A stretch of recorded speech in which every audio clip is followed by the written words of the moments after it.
Hello, everybody. This is Sound Booth Theater Live, except you can't see me. I'm hiding today, mainly because I got plastic surgery.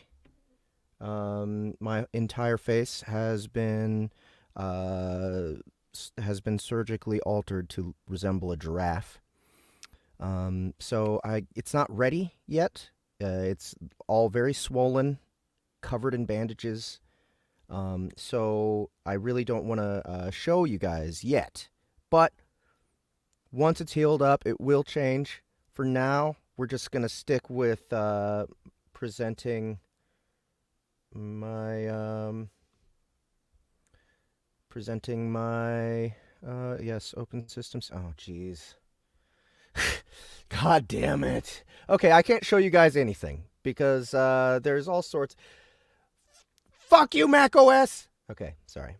Just had to do that real quick. Anyway, you guys are just going to be staring at this brick wall with Sound Booth Theater Live on it. Okay? That's about it. I'll figure out more of the technical difficulties later. But for now, that's what you got. Sorry about that. You'll at least get the audio. So here goes. Stepfan is asking what the sound issue was. The sound issue was, I have no idea, but I updated my OS. I updated from OS 10 point some bullshit. What was it, like Sierra? I don't fucking know. I don't fucking know what it was called, but now it's called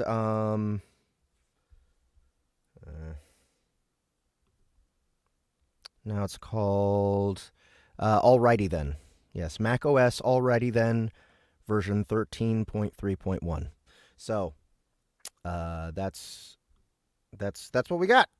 And as you all know, every time you update Mac OS you upgrade to the next operating system, it's necessarily worse than the one you were on before. So that's what I'm dealing with at the moment. I have to figure out how to get everything to work properly, and I haven't done that yet because I basically updated my OS right before I left town, and now I'm back in town, and I foolishly assumed that more things would be working than they are. But anyway, here goes. I'm going to grab Ableton, bring it over to myself, and get started recording some more.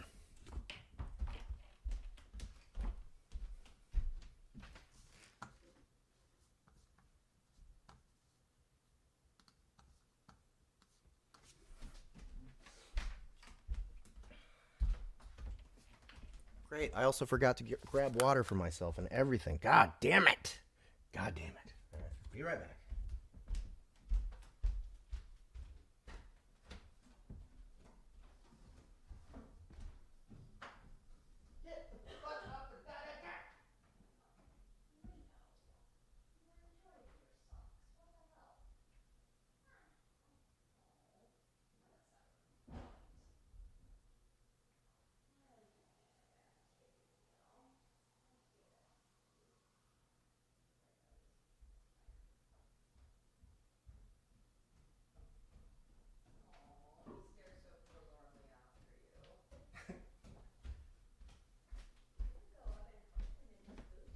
No, because he'll scratch the shit out of my sound stuff immediately. Is that what he does? That's exactly immediately what he does when he goes into my booth and starts scratching my bass traps. Oh, Leo. Well, he's just trying to help. He's trying to make his own noise. Yeah. All right. I'm back. Sorry about that, guys. I'm so frustrated. Okay. All right, here goes. Back to, where are we? Chapter 6 of Zero's Return, The Legend of Zero, Book 3. We are in prison. We are in New Basil Harmonious prison. And Slade and Tyson are on their way out. They're breaking out of this prison. Let's see. Got some Nice stuff from Armani waiting, and a ride, I think, outside. Let's see here. Settings. Audio. We are on loopback. Can someone please confirm that you can hear the playback here? Well, that could get unpleasant. Sure could. Yeah, I can hear it. Slade made an uncomfortable laugh, trying not to calculate how many hundreds of different ways the day could unfold sans steak. It was definitely a lot. He led them to the cafeteria, which, with its torrential icy downpour, had been utterly deserted, then opened the staff door to the room full of plastic cutlery and ready-made microwavables. All right, ready-made microwavables was my last sentence.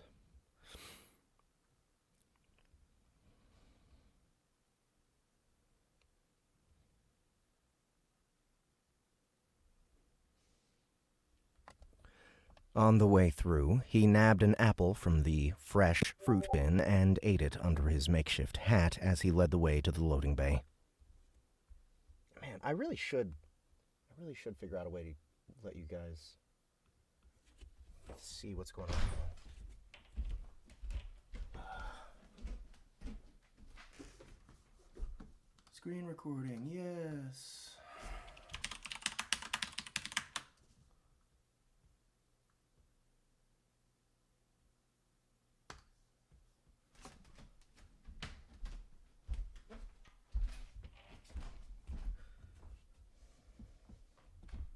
Let's try one more time. Present. Share screen.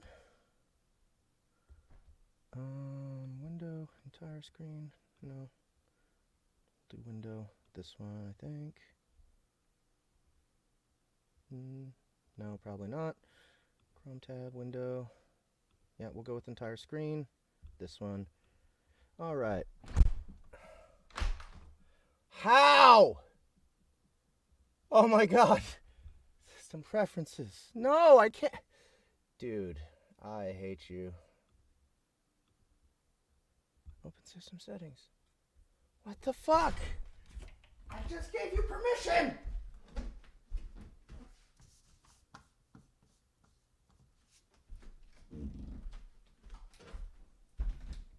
Nope, sorry guys. Everything about this stream is working against me. So, you guys I'm sorry. You just have to look at the stupid brick wall. God damn it, I'm so pissed right now. Way to the loading bay. Everything has to be made so difficult. Hearing the unmistakable purr of money outside the loading bay. What? Of money? Okay. Yeah, it's a Rolls Royce. Oh, I see. Hearing the unmistakable purr of money outside the loading bay, Slade grinned at Tyson through the frigid deluge.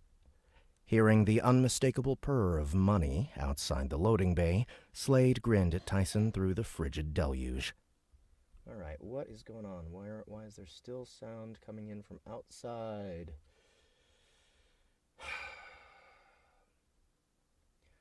I'm going to burst a blood vessel in my brain, guys. This is going to be amazing. Please don't do that. Pro microphone. Why am I able to hear shit out there? Oh.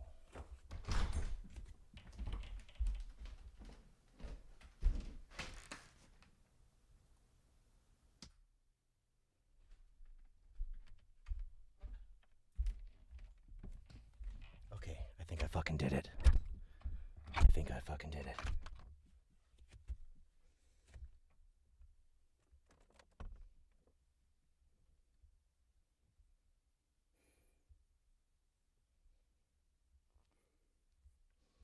Frigid deluge.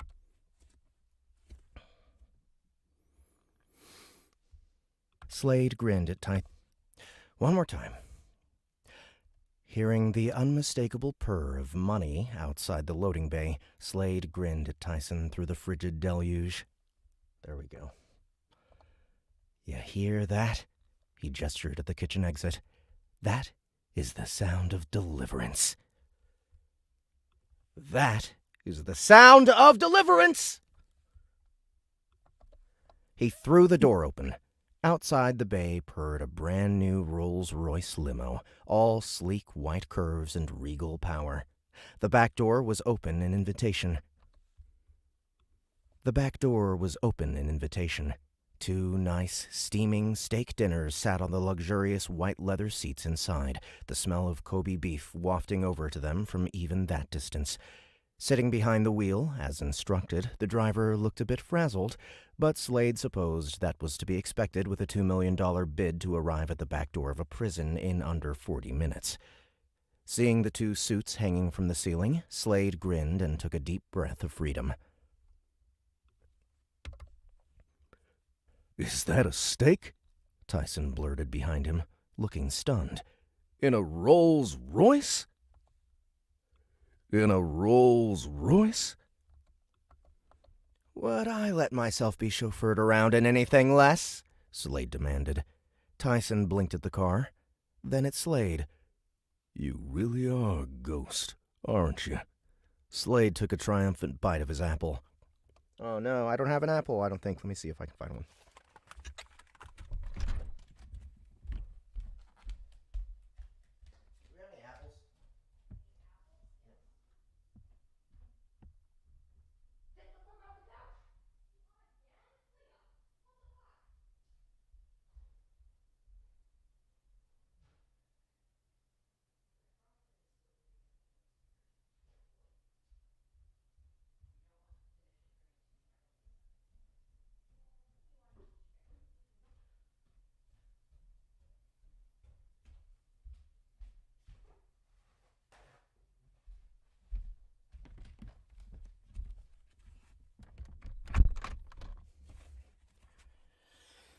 All right.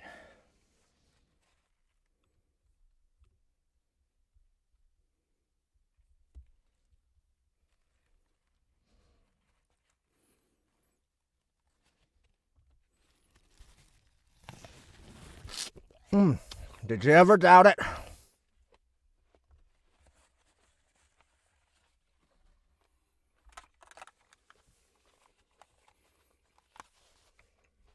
There we go. Did you ever doubt it?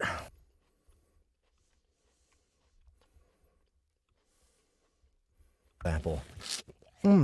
Did you ever doubt it? There we go.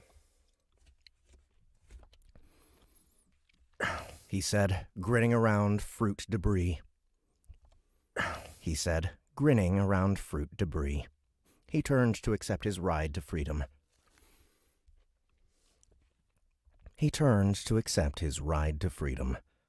A feral roar rumbled the concrete under their feet, and a gigantic predator with scales the color of oil on water snapped the purring car off the ground. Nope. Ride to freedom.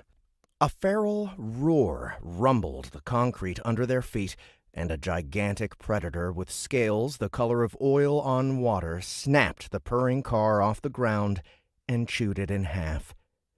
Slade stopped, frozen in place, as the Rolls' thrumming engine sputtered and died in its gnashing mouth. Inside the cab, which happened to be dangling outside the creature's jaws, the driver was screaming and batting at the windows. Staring up at the beast, Slade's mouth fell open and his apple dropped from his face. That was definitely one way the day could end without steak. You said we had 3 days until they dropped the Creanet. You said we had 3 days until they dropped the Creanet. He blurted, feeling betrayed. "Fuck me," was all Tyson said. The Creanet shrieked and ragdolled the car, sending the driver's end careening off to slam into a no longer electrified fence, ripping a hole through it as it skittered off into the well-kept lawn on the other side. The back end, with Slade's Armani still hanging from the ceiling, it ate. "You bastard!" Slade cried. He threw his half-eaten apple at the beast, who was even then choking down the last of a trunk. "That's mine!" The apple bounced off of the creature's crystalline green eye, and it flinched mid-swallow, then twisted to get a look at Slade. Instantly, it vomited up its prize, and more of its huge body thundered around the building as it came after him, mouth low and open. Inside the crushed cab of the Rolls-Royce, Slade's suit hung in a wash of orange alien saliva. Orange aliens. Nope. Orange alien. What's up, goddess? Inside the crushed cab of the Rolls-Royce, Slade's suit hung in a wash of orange alien saliva. Thoroughly pissed now, Slade started toward the beast. He'd taken 2 steps when strong arms grabbed Slade around the middle and hauled him back inside the prison. Kicking the door shut behind them, Tyson yanked Slade forward by the scruff of his neck, forcing him to run. Ow! Ow! Ow! Slade cried, struggling against the Neanderthal's grip. Ow! Slade cried, struggling against the Neanderthal's grip. Let go! Let go! Let go! Let go! Tyson paused beside the refrigerators long enough to reintroduce Slade's nostril to the wet muzzle of his favorite beastie. The water, Slade found, acted as a lubricant and made the application much easier, and this time Cro-Magnon's upgrade almost made contact with brain tissue. "Do you want to die?" Tyson demanded.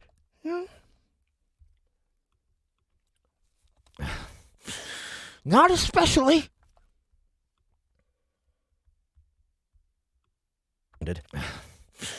"Not especially." Slade said, swallowing down at the gun. "Then run!" Tyson growled. He shoved Slade ahead of him, obviously expecting him to do just that. Slade righted himself and grimaced. Without his dustpan, which he dropped in his struggles with Tyson, he was well on his way to getting soaked, regardless of poncho. He felt the icy water running down his scalp and dribbling down his spine and opened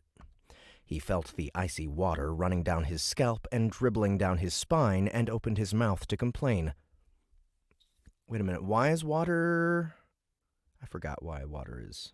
Because he turned on the fire Oh, the sprinklers are going. sprinkler system, yeah. Okay.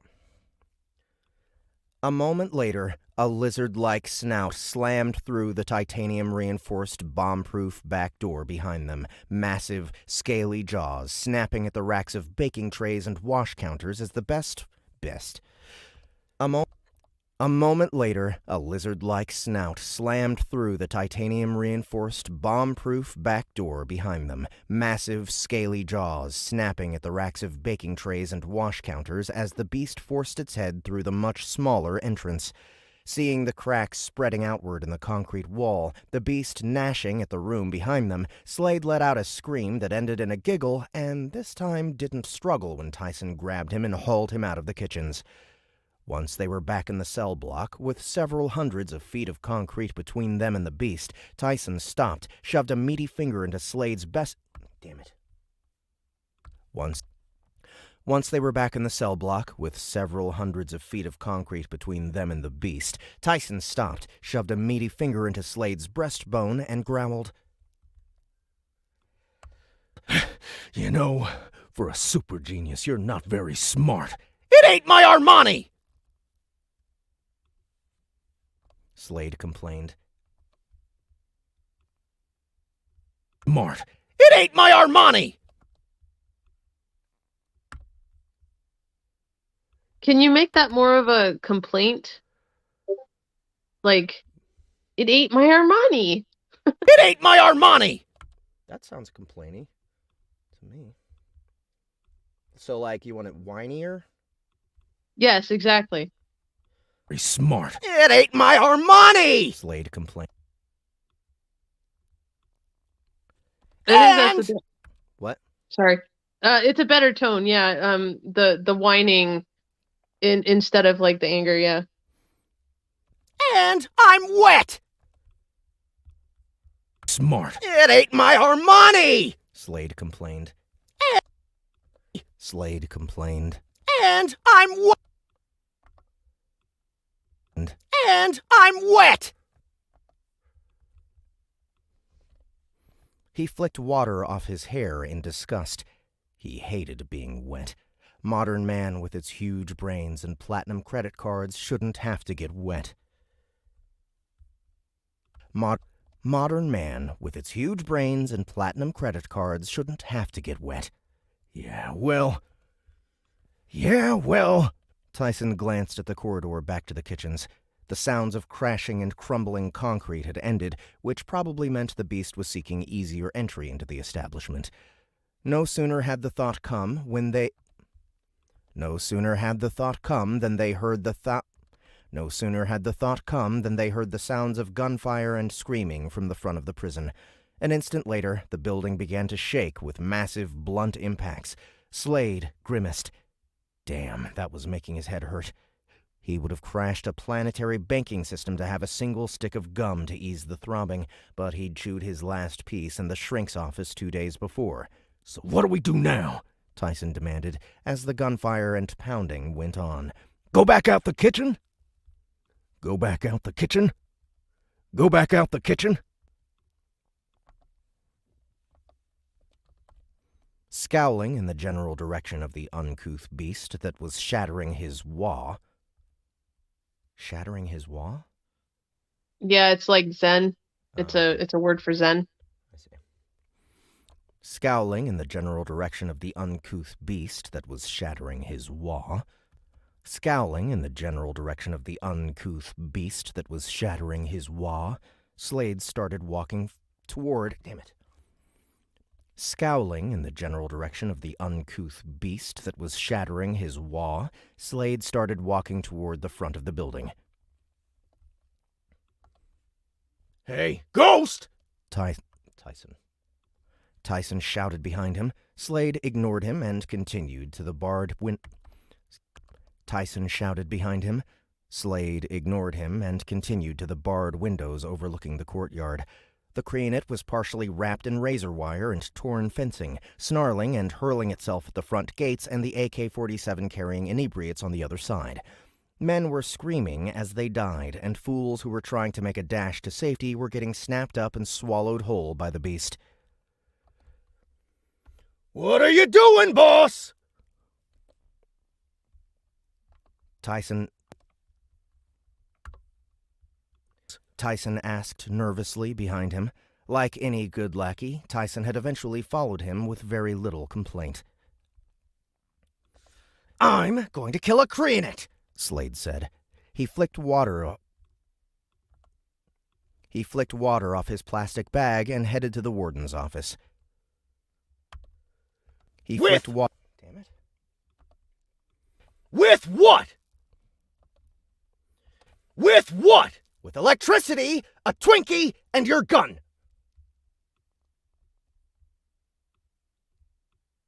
What? With electricity, a Twinkie, and your... You're not taking my gun! Slade stopped and held out his hand. Give me your gun. Why is this happening? No. Slade gestured impatiently. Tyson gave him a flat look and kept it stubbornly on his shoulder. Slade glared. We'll discuss this later. He continued down the hall, through the open exit doors, past the wide-eyed inebriates huddled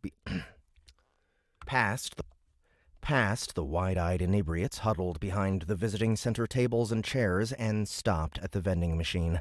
He squinted at the lack of a credit card slot. He started feeling around for a subtle keypad, any sort of numerical entry system. He found nothing.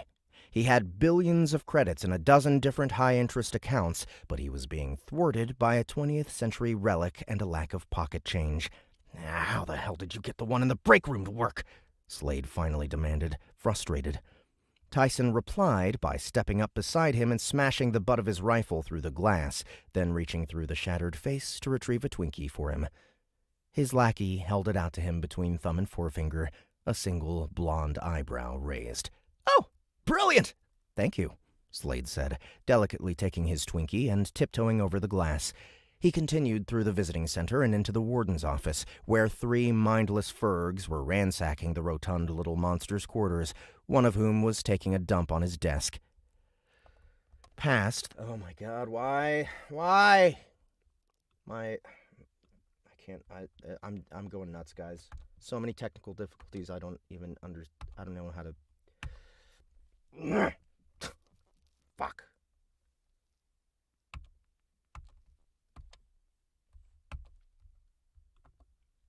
His desk.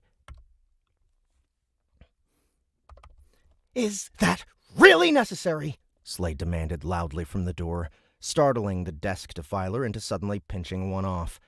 As the man croaked and pulled up his jumpsuit, Slade made a disgusted sound and gestured at the armed thugs. Ugh. Tyson, get them out of here. They're making my head hurt. Tyson peered at him, then at the 3 thugs in the room. Each of them carried an AK-47. Ignoring his new underlings, Slade walked into the room, sighed in gratitude when he found that the excrement-happy idiots didn't... Ignoring his new underlings, Slade walked into the room, sighed in gratitude when he found that the excrement-happy idiots hadn't destroyed the warden's terminal, then sat down and started entering his override codes.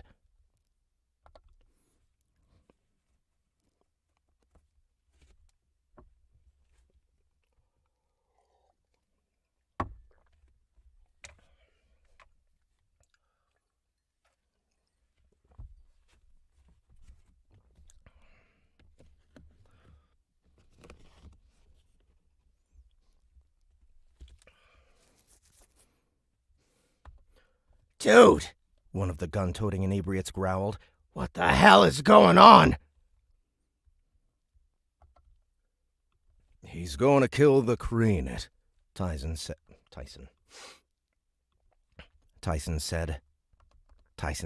shrugging.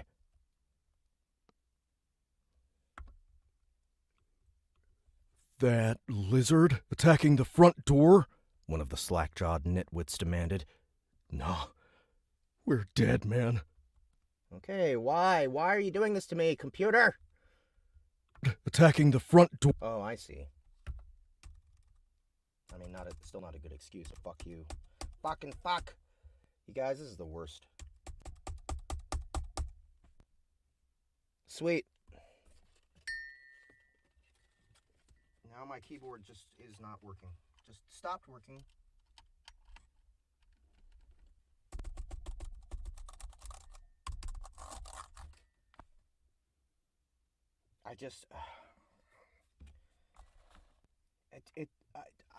I don't know what to do here. Why? Fucking. Now it's working. No, it stopped. No. Okay. Shit, man.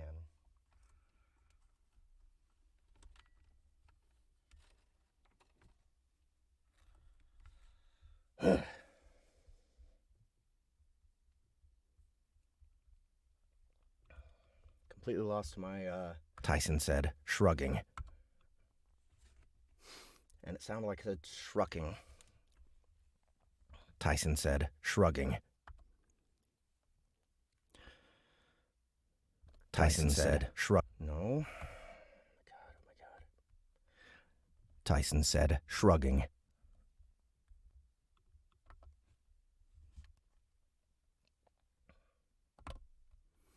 That lizard attacking the front door?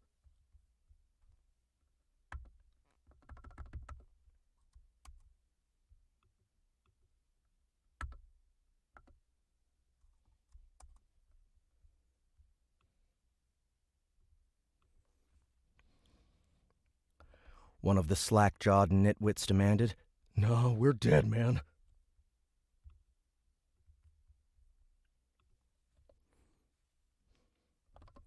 Nothing can kill it, man.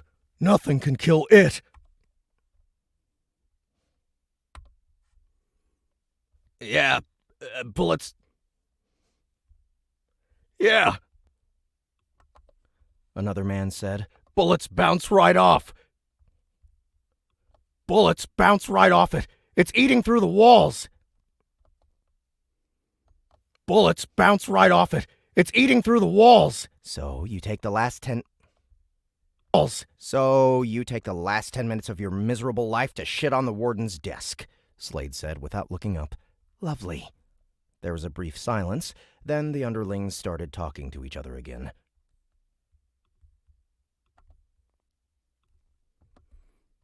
Yeah, man, the second underling said.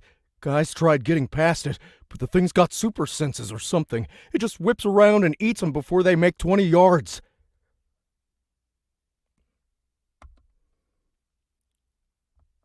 Aren't they early? Another underling demanded. I thought we had a few days yet.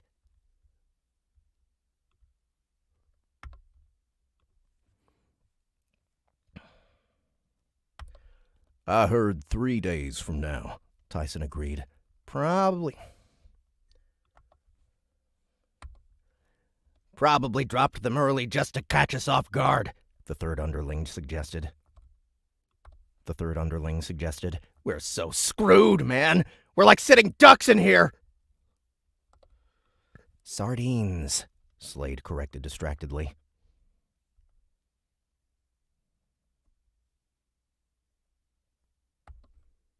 Sardine.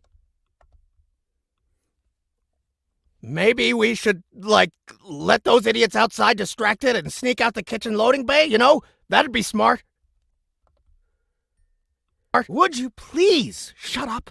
Slade demanded, tugging his eyes from the lines of code on the screen to scowl at the imbeciles. You're interrupting my flow. Go outside and get me a soda or something. The three men looked at each other. The leader gave Tyson a curious look. The three men... Hi.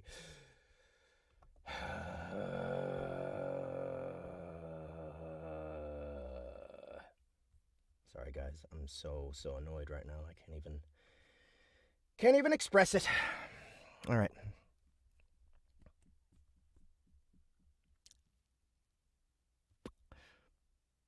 He really gonna kill that thing? Off in the distance, his question was punctuated by more screaming. Tyson shrugged. Probably.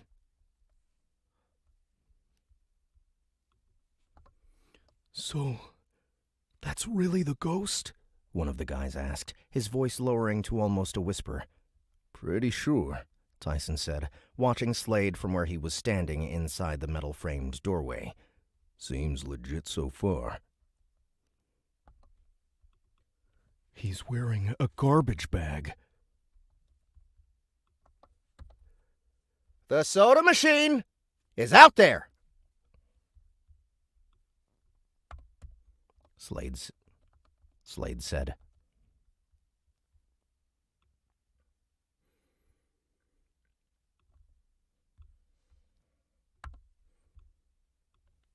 He pointed.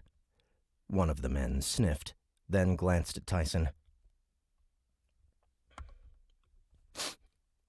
You want something, man?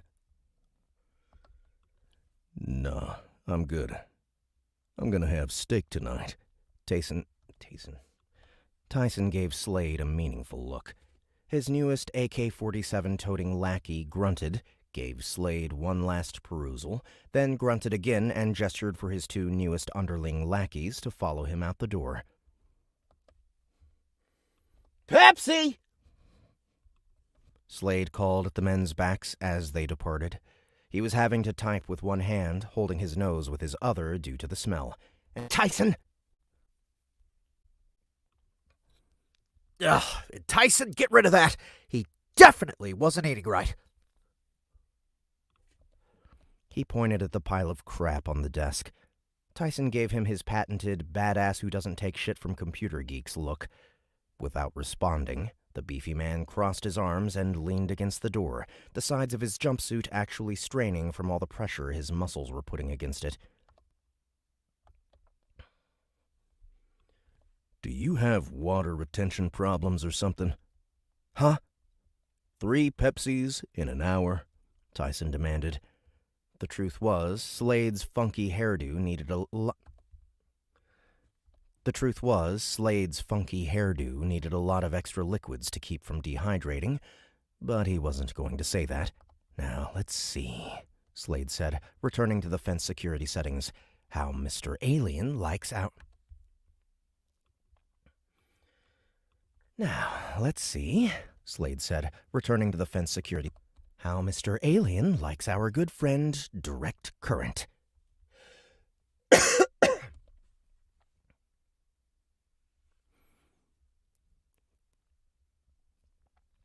He hit the Activate button with a dramatic click of his mouse. Outside, the lizard let out a long, ear-splitting bellow that shook the air in Slade's lungs.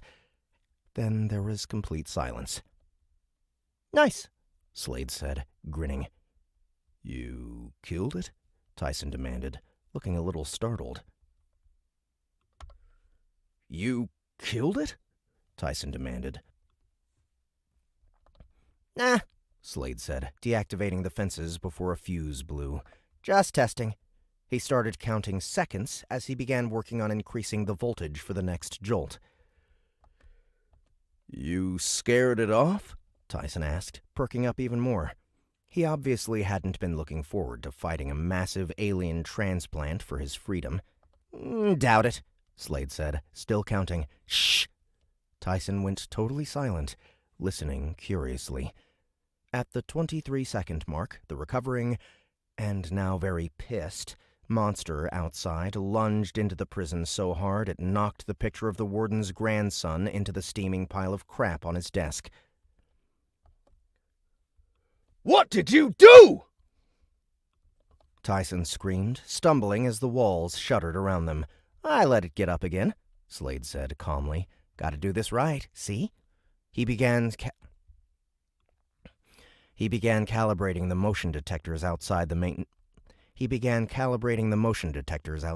entrance. You're only pissing it off! Tyson cried, as the entire building convulsed around them in another impact.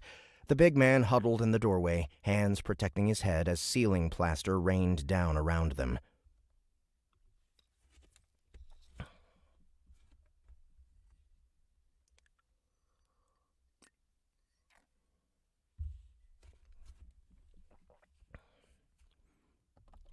Can you turn it off?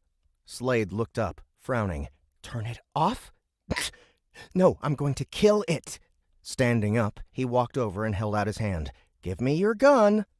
Outside, the Kreenit screamed and slammed itself into the prison. Actually, it should be more just a command. He just automatically assumes he's in charge of everyone, so it just be like, Yeah, give me but your gun. he's already asked him. He's already told him to give him his gun 2 or 3 times, and he disobeyed.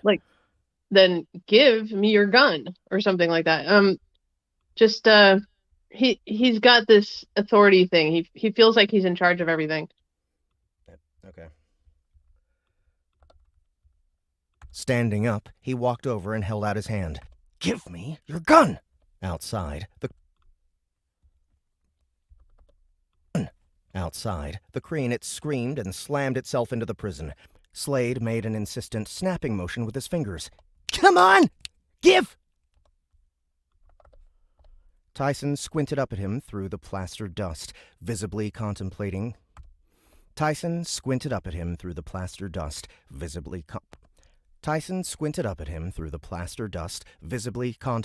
blowing Slade's head off, then reluctantly pulled the gun over his shoulder. Slade took the weapon and started to walk off for his date with destiny. Halfway down the hall to face the beast, however, Slade had to pause.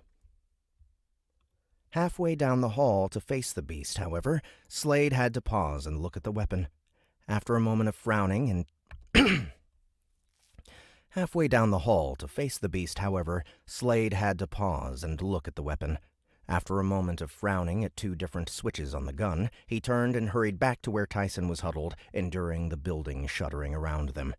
"Hey," Slade whispered, dropping beside him. "Is this little lever the safety?" He lowered the gun for Tyson's inspection. That was perfect. "That's the magazine release." "Oh. Well, which one's the safety?" He'd watched plenty of shows where the bad guys, sans brains, tried shooting the good guys, sans gun, when their weapons were on safety. That would just be embarrassing.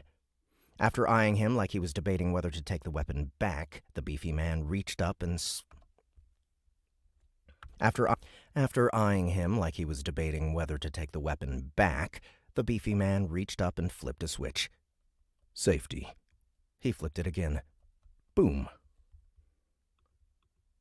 Safety. He flipped it again. Boom.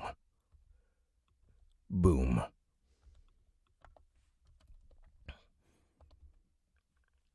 You were walking around without the safety on? You were walking around without the safety on?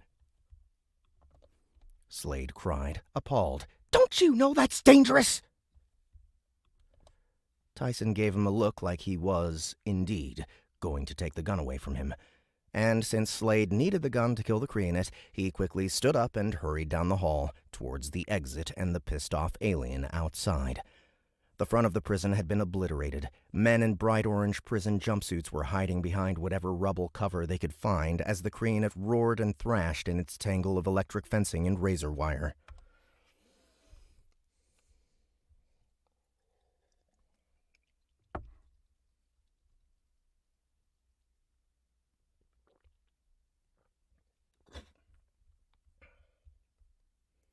The front of the prison had been obliterated.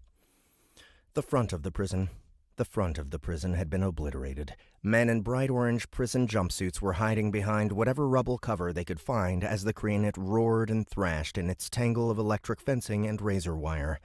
As he watched, the 200-foot-long beast drew itself onto its haunches, lifted its long neck 100 feet above the courtyard, and roared with enough emphasis to break glass.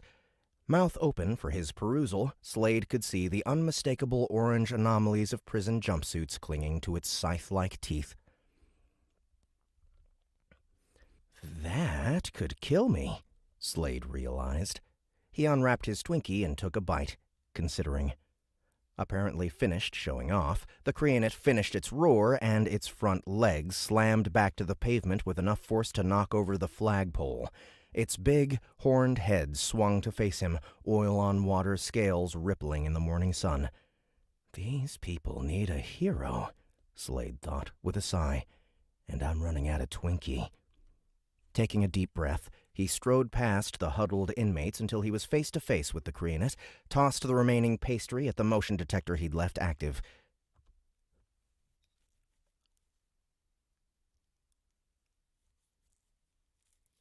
Probably, I don't know.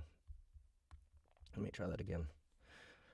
Taking a deep breath, he strode past the huddled inmates until he was face to face with the Creanet, tossed the remaining pastry at the motion detector he'd left active. As the Twinkie sailed through the air, Slade leveled his gun at the beast's eye and fired a single shot. At his shot, the Creanet jerked, went utterly stiff, and then hit the ground like a downed carrier, twitching.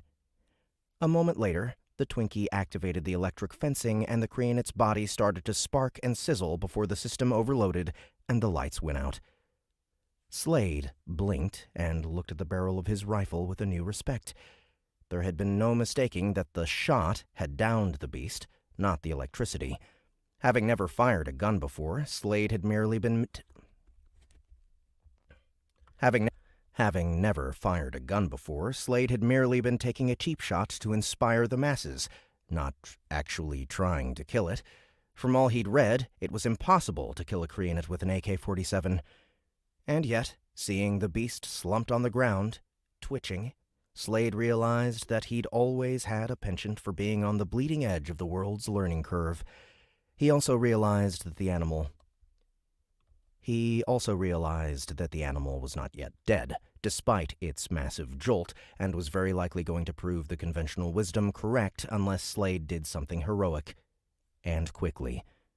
And heroics in this case were not going to be pleasant.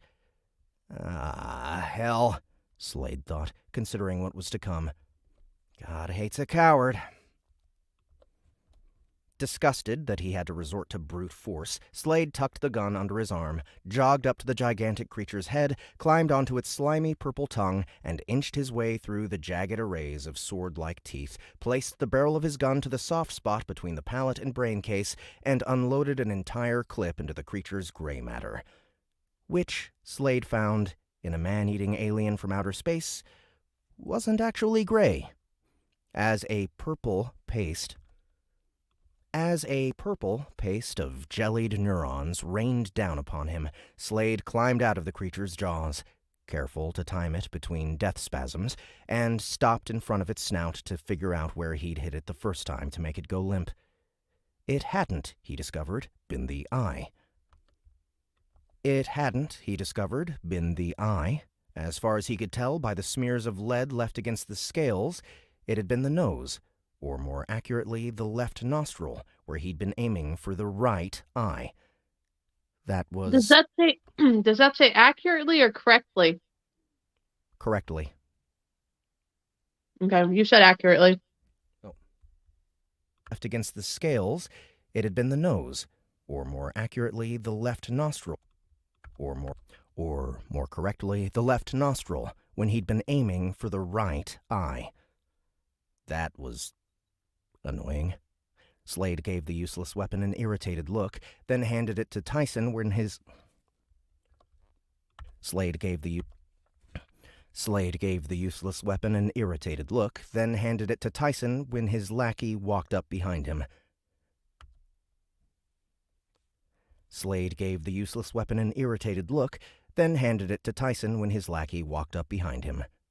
When Tyson didn't take the proffered gun, Slade eventually turned.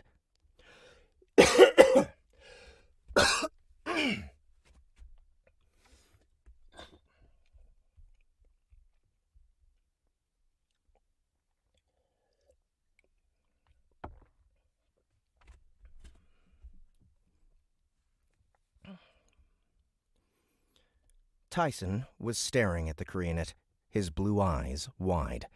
Behind him, hundreds of men in orange jumpsuits were standing in the ruins of the prison, looking at him in similar open-mouthed... Behind him, hundreds of men in orange jumpsuits were standing in the ruins of the prison, looking at him in similar open-mouthed awe. Slade chose that moment to rip the useless, gore-covered plastic bag off his body, sloughing. Slade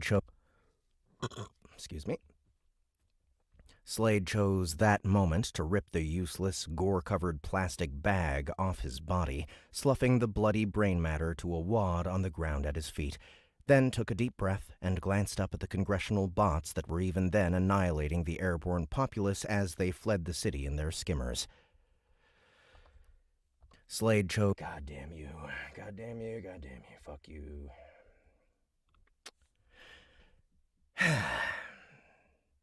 I'm in the mood for a latte, Slade announced. Any takers? Perfect delivery. Or skimmers. I'm in the mood for a latte, Slade announced. Any takers? Seeming to recover, Tyson shrugged the gun back over his shoulder and gave him a beefy, arms-crossed scowl. Do I look like a pansy-ass, milk-drinking yuppie to you? Slade looked up and down. Slade looked him up and down, then sighed, realizing that kind of muscle mass required consistent infusions of protein. Not really. He cocked his head. Steak? Not really.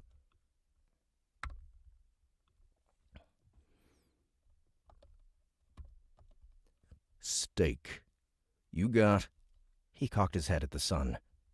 6 hours. 6 hours. Oh, joy, Slade thought, thinking back to his wayward limo. He supposed he could hotwire a car instead. He supposed he could hotwire a car instead. There we go. All right, so Save that. I said save that.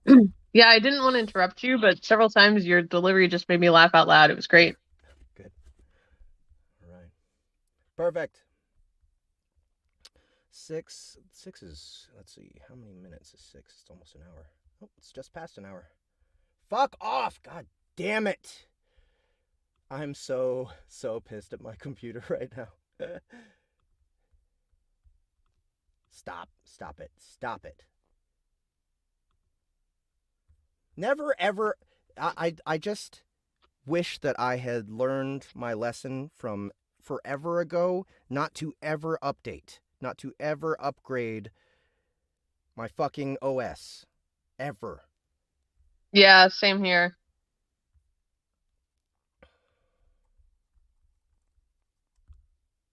But that was the only thing that fixed my problem with my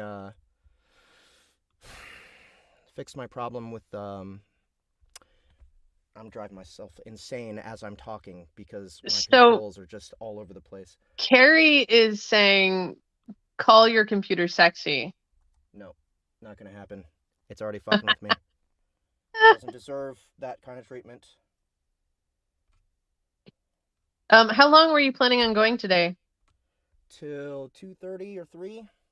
Between So 2:30 what, and 3. can you translate that to how many hours For to go? another hour and a half to 2 hours. Okay.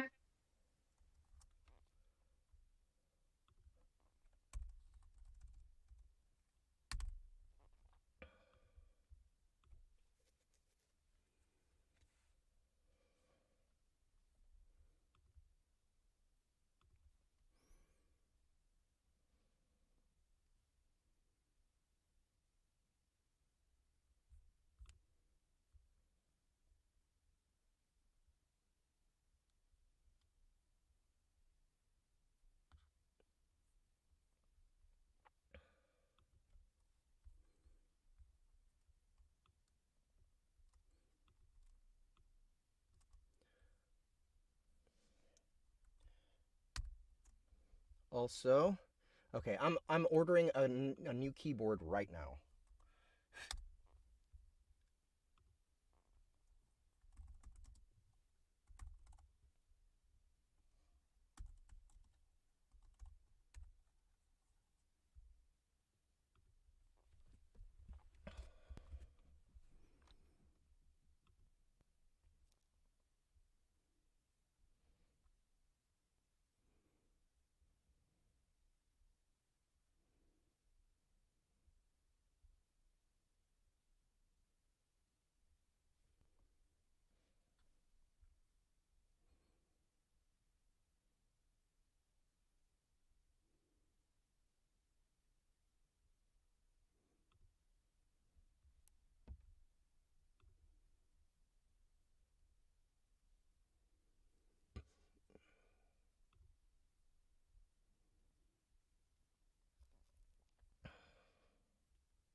All right. Now that that's taken care of, file save.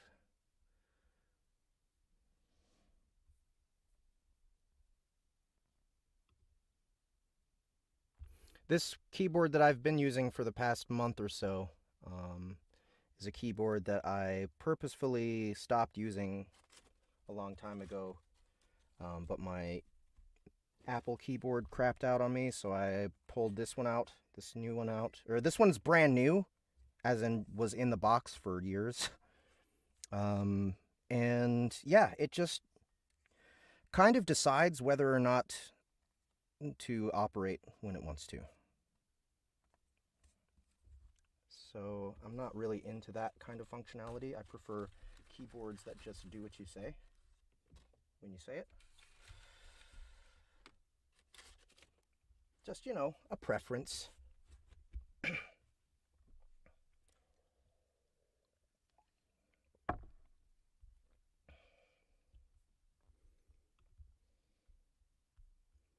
call me picky.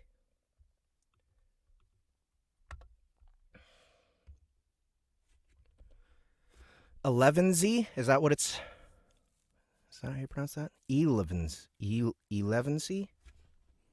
Is it 11C? I'm going to check right now. Elevansee.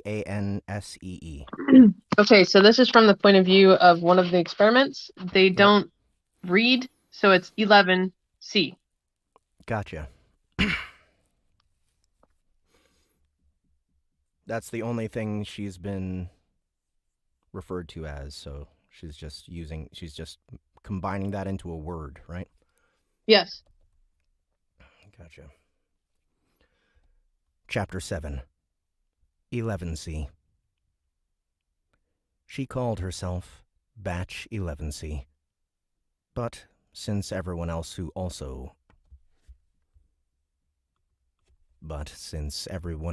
also called Batch, she thought of herself as 11C.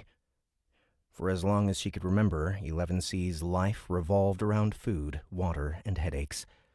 The headaches usually came with the food and the water, since that was when the keepers came. Just hearing the keeper's hard feet ringing in the hall made 11C's heartbeat quicken, her hands cold and clammy. They called themselves... Captain and officer.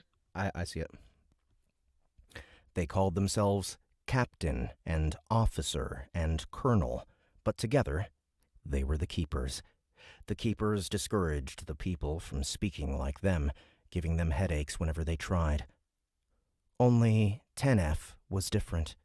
She could talk with pictures. Can you actually emphasize the letter at the end? I'm noticing both on 11C and 10F that it yeah. 11C.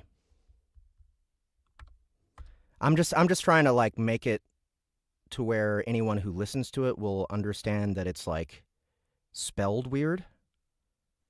But that's not how it would sound, because they're literally... I know, but there's no other way for me to represent it. What we're doing here is just throwing out the spelling. Yes, Okay. because that was for visual readers, and this is for audio, which should be exactly as it sounds. Okay. So 11C. So they're 12A. People are just not gonna pick up the different spelling. Yes. It's just okay. It's gonna have to be one of those little nuances that just doesn't carry across with audio. Yep. She called herself Batch 11C.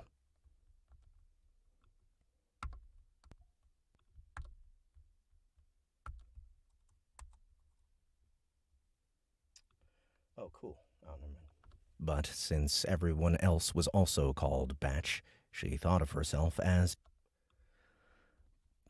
But since everyone else was also called Batch, she thought of herself as 11C. For as long as she could remember, 11C's life revolved around food, water, and headaches. The headaches... I'm going to start that over. For as long as she could remember, 11C's life revolved around food, water, and headaches. The headaches usually came with the food and the water, since that was when the keepers came. Just hearing the keeper's hard feet ringing in the hall made 11C's heartbeat quicken, her hands cold and clammy. They called themselves Captain and Officer and Colonel, but together they were the keepers. The keepers discouraged the people from speaking like them, giving them headaches whenever they tried. Only 10F was different. She could talk with pictures and feelings that she broadcasted into 11C's head, but her thoughts were always maddening things that frightened 11C and made her cry. 10F and 11C were two of the only people that woke up whenever the keepers turned the lights on to feed them. Most didn't need food. These were dreamers. All dreamers had bluish tubes in their arms that led up to a bag hanging from the wall. All dreamers had bluish tubes in their arms that led up to a bag hanging from the wall, which the keepers replaced every day instead of feeding them. Across the hall from her, 9G's huge body filled up his two side-by-side beds to overflowing. He hadn't moved since he had broken his cell open and they put a tube in his arm. Now he was just like the other dreamers, blank-faced and drooling. Seeing him was a constant reminder not to anger the keepers, one that 11C took to heart. It was several days after the keepers made 9G dream when 10F began bombarding 11C with a rush of horrible images of pain and terror, pictures of monsters tearing people apart, people forced to dream. 10F was terrified, and her terror spread throughout the people, becoming all the more potent when the lights overhead began to flicker and the ground began to shake. As the people screamed and clung to their beds with each terrifying rumble, 10F fed their horror, milking it into screams of fear, giggling when they huddled in their beds in terror, laughing when they cried.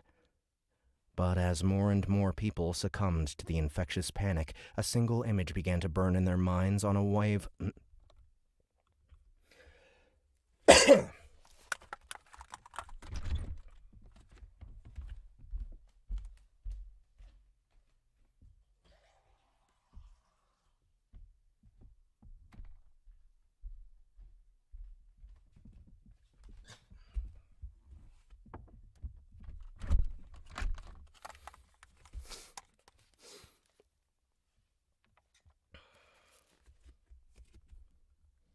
But as more and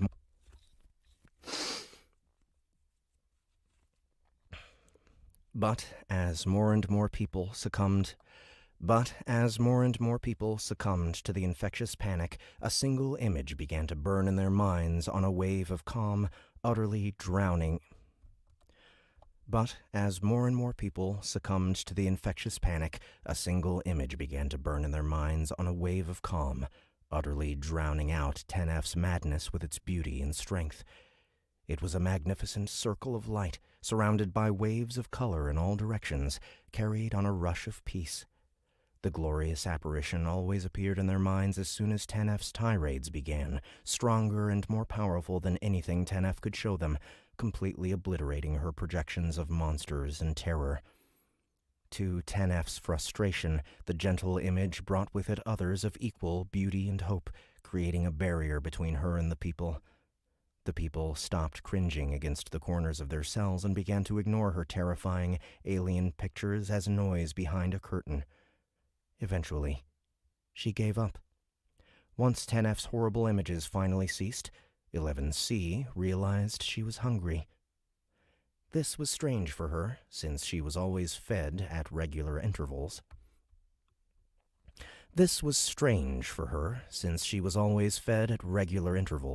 She couldn't remember ever being hungry, aside from one time she was punished for touching a keeper. The sensation was new to her, one that was even more deeply disturbing than 10F's images of pain and madness. Tentatively, 11C went to the front of her room and glanced down the hall to see if the keepers were coming to feed them. They weren't. The double doors to the keeper rooms were closed.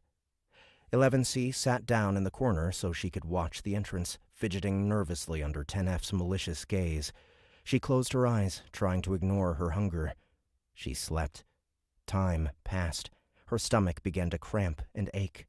The sounds of movement across the hall made her jerk. She looked, and was stunned to see that 9G was also sitting up, straddling his beds. He had pulled the bluish tube from his arm and was looking... at her through the bars, his big brown eyes confused. 11C glanced down the hall. 9G wasn't the only dreamer who was getting up. Some of the others had also pulled the little blue tubes from their arms and were walking around. She looked back at the door, beginning to feel lightheaded. Nothing.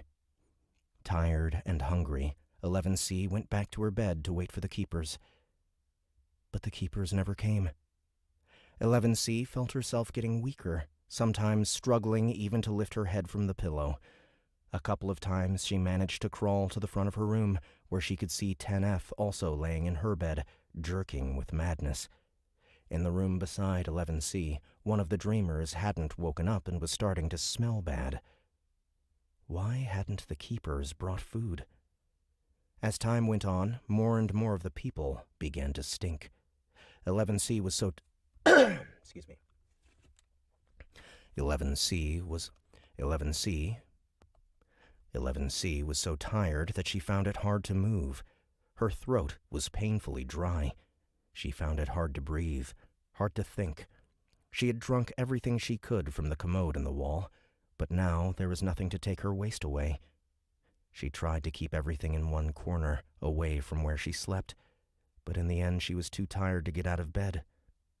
Weak, exhausted, she slept. The screech of tearing metal startled her awake. Across the hall from her, 9G was pushing the bars of his cell apart without touching them. Part of the wall had collapsed and the bars were snapping under the strain. 11C watched, horrified. The keepers would make him dream again. She was even more horrified when he crossed the hall and started bending her bars. Panicked, her weakened limbs alive with terror, 11C crawled into the corner of her cell, away from him. She fiercely wanted him to stop, but only 10F could understand her, and 10F began laughing. 11C started to cry. She didn't want to anger the keepers. 9G finally stepped inside her room, and 11C let out a frightened wail.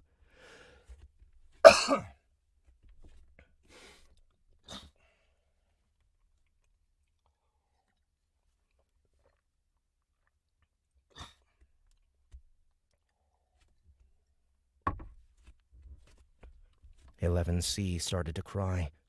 She didn't want to anger the keepers. She didn't want to anger the keepers. 9G finally stepped inside her room, and 11C let out a frightened wail. He was big, much bigger than any of the keepers. She tried to scoot away, but he wrapped her in her blanket and carried her outside the room like she weighed nothing at all. The moment she was outside her cell, 11C felt a rush of dread and tried to scramble out of his arms. She didn't want the keepers to see her being bad. When he held on, refusing to let her leave, 11C desperately thought about putting her hand to his face and making him stop. That's 12A. Okay. You're safe. You're safe, a soft voice told her. Not 10F, the source of the brilliant ball of light and color. Hold still. He's not going to hurt you. 11C went limp, still panting with horror. 9G left her on the cold white floor and walked down the hall to 10F's room. He moved the bars there, too, opening up a passage into 10F's cell. By now, those people who could still move were watching with mixed fear and excitement. 9G brought 10F out of her room and set her down beside 11C. Then he knelt in front of the two of them, eyes locked with 10F. 11C started shuffling back into her room when 9G stopped her with a huge, solid hand on her ankle. All right, 10F is a woman? Yes, a crazy, like, older woman, like, hag type. He wants you to make us food, 10F said. The image of a bowl of keeper food burned brightly in her mind, and 11C's stomach rumbled, unbidden. How? 11C thought. 10F paused, glancing back at 9G, who frowned. Like he does, 10F said. He said he saw you do it, behind the green door. 11C swallowed, hard. The keepers made me do those things. I can't do it now, or they'll make me dream. 9G placed his palm on the floor. When he was sure she was watching, he lifted up, and the white surface rose with his hand, making a bulge in the perfectly flat tiles. Then he looked at her expectantly. I can't, 11C thought. Something powerful suddenly gripped 11C's mind in an iron fist, and she cried out, The keepers! Even as she desperately fought to get back in her cell, 10F wrenched her body around, and 11C was forced to watch herself press her palm against the bulge. 10F... Even as she desperately fought to get back in her cell, 10F wrenched her body around, and 11C was forced to watch herself press her palm against the bulge 9G had created in the floor. Then, unable to stop it, she watched the bulge under her hand begin to take shape. Abruptly, 9G slapped her hand aside and started scooping the stuff underneath it into his mouth. Gasping, choking, he ate until his face was covered with whitish lumps that slid down onto his chest and the floor. Interesting. "Now! Water!" 10F screamed at her, the thought hitting her mind like a flesh-rending shriek. But seeing the keeper food, hunger overpowered rational thought. Instead of obeying 10F, 11C reached into the depression that had once been floor to scoop out 9G's leftovers, depositing what she could find. Instead of obeying 10F, 11C reached into the depression that had once been floor to scoop out 9G's leftovers, depositing what she could find on her tongue with shaking fingers. Only then did she realize that it was 10F who had forced her to make the food. 10F took hold of her mind again and tore her hands away from the pit, forcing her to create water. Then she cast 11C off like a used dish and bent to drink. In a daze, 11C returned to picking at the remains of the keeper food. It did not occur to her that she could make herself another batch until 10F took hold of her chin with a thin, bony hand that was missing a finger. "More, girl! I'm hungry." 10F pointed at the floor. It was hard to focus with her fear of 10F in the back of her mind. 11C had to start over 3 times before the floor shimmered and glowed with change. 11C had to start over 3 times before the floor shimmered and glowed with change. By the time the food appeared, 11C was lightheaded. It was all she could do to slump forward into the pit beside 10F and scoop handfuls of the whitish muck into her face. Once she could eat no more, 11C rolled away from the pits and lay on her back, staring at the ceiling. Beside her, 10F and 9G were also finished. 9G was groaning, holding his stomach, but still drinking. 10F was sleeping. "Help us," the thought was a gentle whisper in her That's brain. 12A. Oh, okay. "Help us," the thought was a gentle whisper in her brain. 11C looked up. Lining the edges of the hall, the people were staring out at her longingly.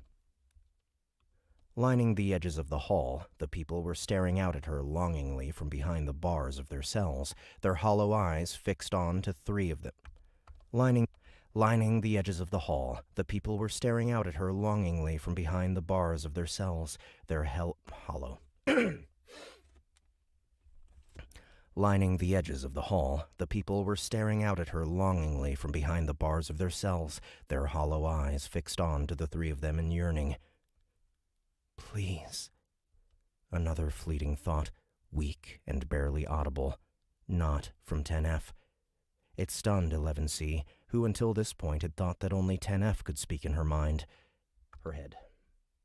It stunned 11C, who until this point had thought that only 10F could speak in her head. Despite her exhaustion, 11C forced herself to sit up. The people were watching her and her companions. With open envy. She glanced over at the pit and felt a stab of guilt. There was still plenty of food left. Shaking, 11C crawled to the closest cell. 10D fell to his knees in front of her, his mouth open in a plea. 11C stuck her hand inside the bars and made him keep her food. Beside that, water. Then she pulled back. Barely able to keep her eyes open, she went to the next room and repeated the process.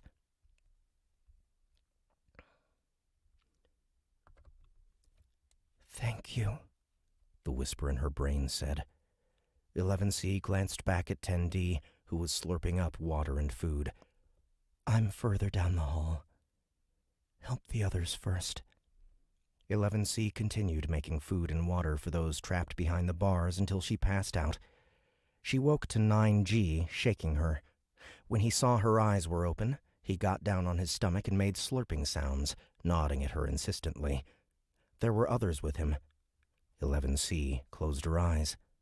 9G shook her again, more roughly this time, jarring her head on the tiled floor. Weakly, struggling with her own thirst, 11C made a tiny pool of water and was pushed aside as 7 of the people fought to get at it. 11C moved away from the struggling mass, delirious with thirst. Part of her wanted to jump into the fray, even though she was smaller and weaker than the others. Instead, she hung back and concentrated on the floor again, forming a larger pool with her mind. Immediately, one of the others noticed and hurried toward her. Though there was easily enough room for both of them, he shoved her away and stuck his head down into the water, sucking it up in gulps. 11C wasn't sure what part of her responded, but in one instant the man was drinking her water, and in the second he was reeling away from her, holding his wrist where his hand had turned into a mush of keeper food. What? She basically turned his hand into gruel. So she can just like turn any sort of matter into whatever she wants. Yeah, she's a mattermorph. Basically, can transmute stuff. 11C wasn't sure what part of her responded, but in one instant the man was drinking her water, and in the second he was reeling away from her, holding his wrist where his hand had turned into a mush of keeper food. 11C ignored his screams and bent to drink. When she finally finished, she saw that, despite the fact that their pool was dry, the others had not made a move to take any water from hers.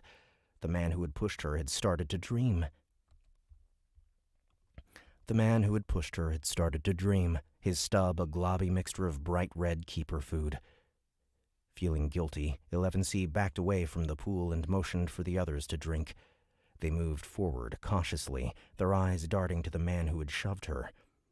9G drank first, then got up and went further down the hall, where more people were watching them with hungry eyes. He began prying open bars, freeing more people to eat and drink at the pits. 11C followed, but stopped beside 12A. 9G had passed him over after not getting a response, but 11C could see that he was not dreaming. He was slumped sideways against the bars, his mouth open as he watched her, but there was an intelligence in his eyes that dreamers did not have. 11C knelt and laid her palm against the floor at his feet. She concentrated, and it shimmered, turning soft under her hands. When she removed her hand, the depression was filled with keeper food. 12A only smiled at her sadly. 11C mimed the act of eating, but got no response. Eventually, she gave up and started to walk away, only to stop when the people who had been following her fell upon 12A's food, dragging handfuls of it through the open bars as he watched.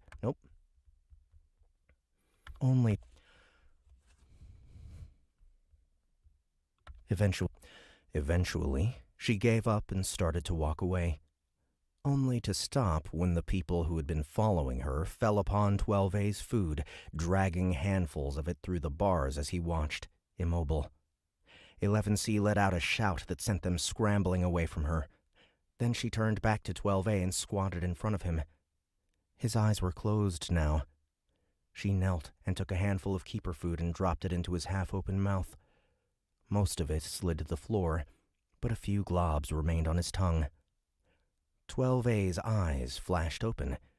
He closed his mouth and swallowed, staring at her with wide blue eyes. She scooped up another handful and fed it to him. They repeated the process until the overwhelming picture of a water basin appeared in 11C's head. She blinked, startled. 12A was the whisperer in her mind? She scooped up another handful and fed it to him. They repeated the process until the overwhelming picture of a water basin appeared in 11C's head. She blinked, startled. 12A was the whisperer in her mind? Please. Water. As 11C made water and scooped it up with her hands, she saw the long, slender tube that had hung near 12A's bed. Looking down, she saw that his arm bore a small red mark.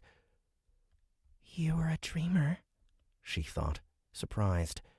She dribbled water from her fingertips into 12A's open mouth. Like 9G. What did you do? I killed a keeper.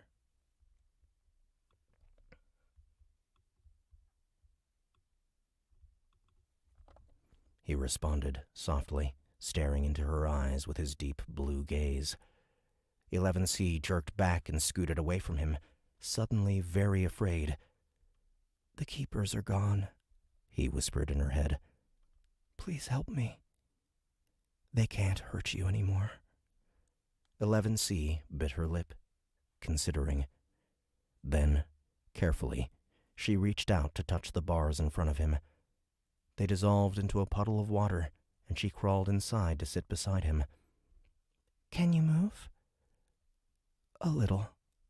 He managed a feeble smile and lifted one hand before dropping it back onto his knee. 11C returned her attention to the delicate process of feeding him. After several minutes, he seemed to gain enough energy to lean down and sip water from the basin, but that was the extent of his abilities. 11C had to prop him back up against the wall when he was done. Thank you, he said, as he closed his eyes. When she turned, the people were watching her. 9G came up and gently lifted the unconscious 12A into his arms and carried him over to lie beside 10F. There were other dreamers who needed help getting out of their rooms, but none were as weak as 12A. 9G opened every cell, waking all those he could and carrying those who couldn't walk. After eating, they huddled together on the other side of the hall, staring at the man with the keeper food hand. He wasn't moving anymore. Exhausted, 11C dropped to the floor beside 12A and laid her head across his thigh, closing her eyes as the exhaustion overtook her. When 11C woke, 12A was holding her head in his lap. He looked healthier and smiled down at her when she woke. Suddenly, 10F's voice was loud in her head, startling her. Get up, girl! Make food! I want to leave this place. 11C felt a sudden compulsion to stand, but not before she saw 12A frowning at 10F. 10F didn't seem to notice. Once 11C was on her feet, 10F took control of 11C's mind and roughly forced her to create pits of food in a painful daze.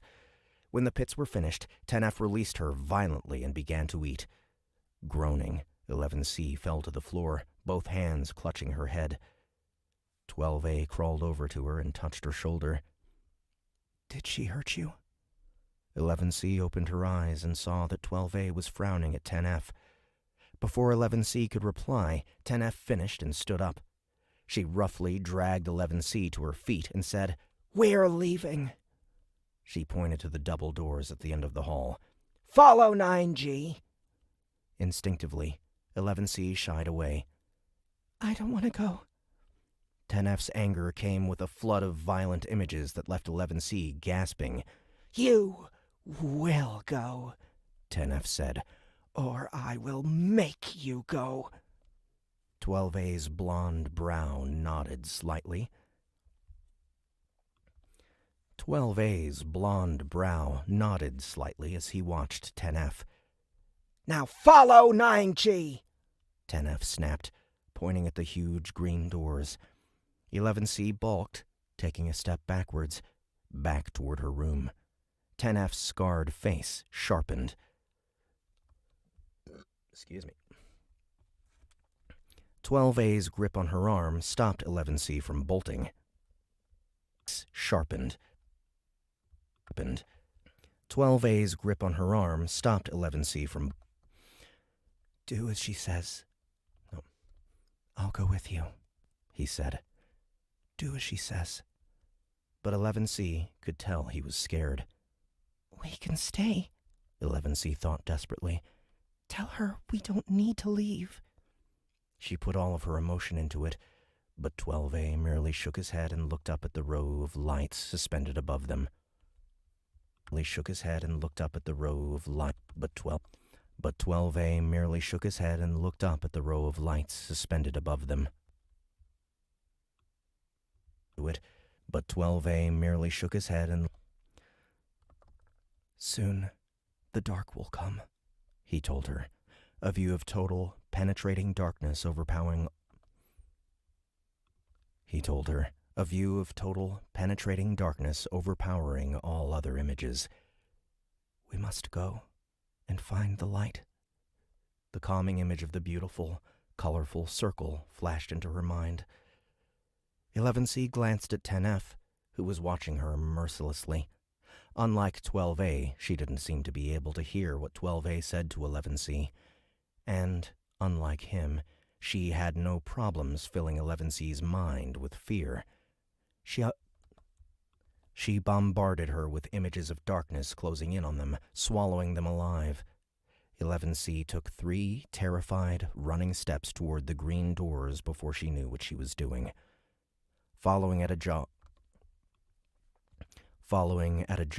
12A's fingers tightened on her arm as they approached the door. Don't panic. You'll scare the others. She made me run, 11C whimpered, cringing away from the exit now that it was looming over her. I know. Hold on. I'll keep you safe. 9G came up behind them and gently pushed them aside so he could put both hands to the doors. He closed his eyes and strained against them, pushing them forward, away from them. 11C jumped back and screamed at the sounds of snapping metal, then steadied herself when both 12A and 10F warned her that she was scaring... Then steadied herself when both 12A and 10F warned her that she was scaring the people. 12A's thoughts laced with soothing images, 10F's laced with anger. The doors finally fell with a puff of air and a crash. They were thicker than the length of her forearms, but 9G's pressure had bent and warped both inward. Lead us out, girl, 10F demanded. A surge of panic swept through her, but again 12A calmed her with his touch. Together, they gingerly stepped over the huge slabs of twisted metal and led the people out of the hall. Despite the sudden gust of fresh air, her stomach grew queasy. She could see the green door where the keepers gave her headaches. The keepers are gone, 12A told her gently. No more headaches. Ever. His vehemence was strong enough to give 11... No more headaches. Ever. His vehemence was strong enough to give 11C. His vehemence was strong enough to give 11C the courage she needed to continue. Despite his assurances, however, he grew pale as they passed the green door. Others of the people cried out and huddled in the hall, refusing to come near the green door. 9G dragged a few, but when they bit and kicked, he left them. Now that they were past the green door, the keeper place held no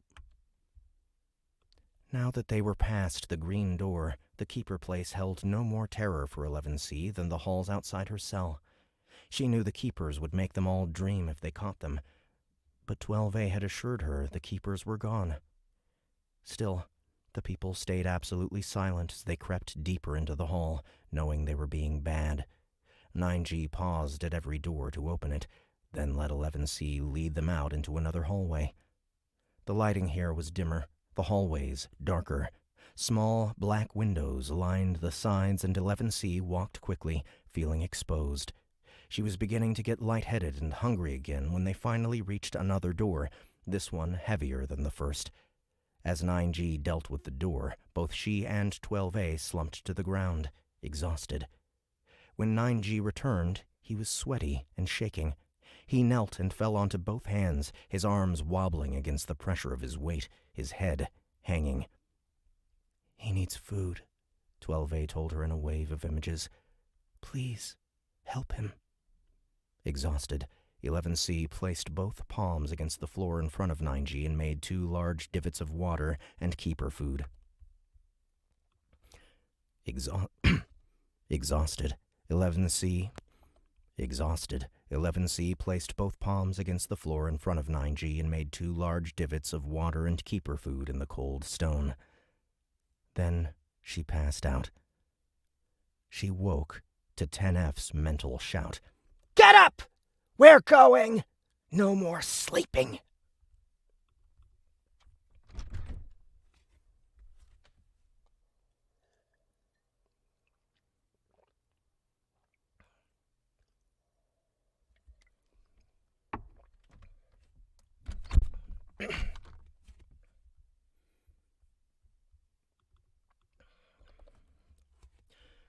"11C was sandwiched under a mass of sleeping people, all of whom were jerking awake and trying to stand at 10F's command. It was in that instant that the lights went out. A panicked cry rippled through the darkness, and 11C's fingers locked around 9G's thick forearm. For a moment, no one moved.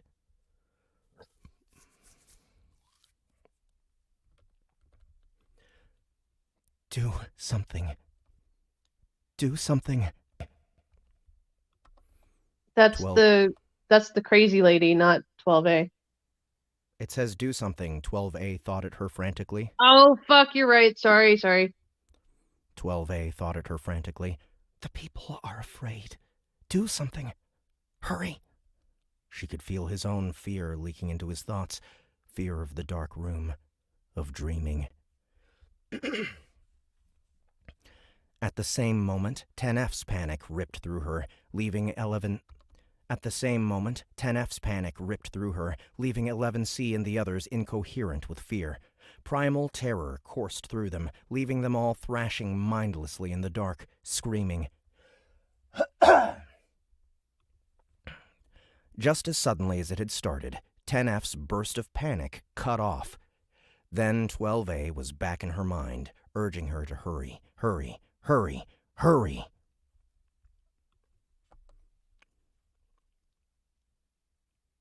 Stop it!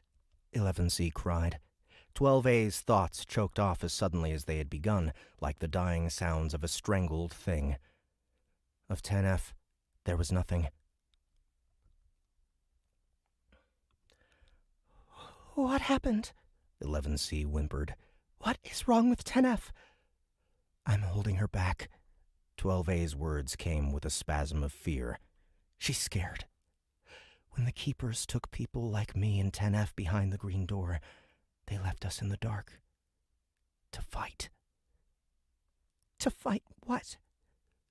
Please make light, 12A whimpered. I'm scared too. Make light? 11C frowned, wishing she could see 12A's face.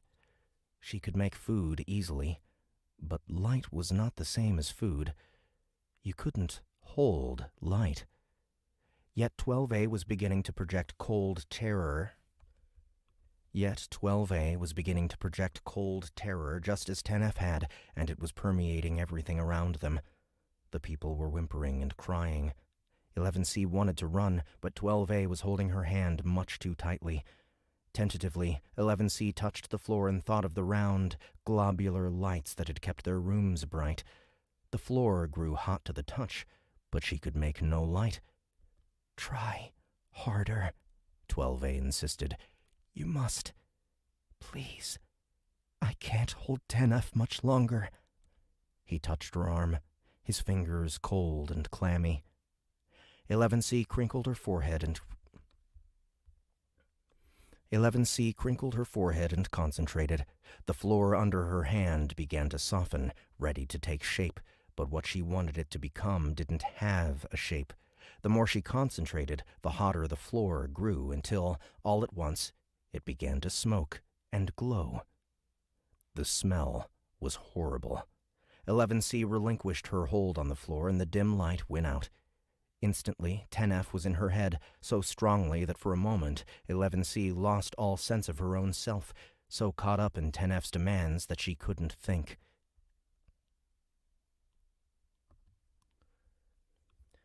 Make it again! Make it again! Make it again! Again!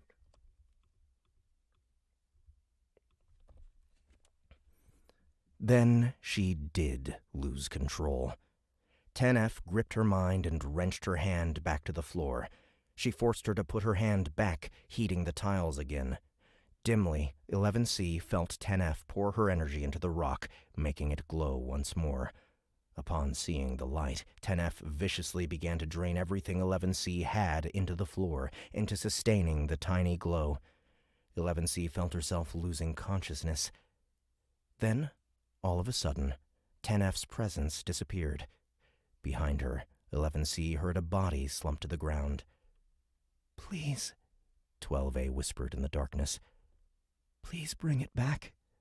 "I can't," 11C cried. She felt 12A stiffen beside her with a whimper. Then, softly, he said, "There's a door ahead. The keepers would walk through it to go home. 9G can get it open for us." She felt him stand beside her in the inky blackness. With him stood the people. Stumbling, feeling their way in the darkness, the people moved forward. 12A was trembling, his tight grip on 11C's hand making her fingers numb by the time they finally reached the door. Beside her, 9G touched the door and pushed it open.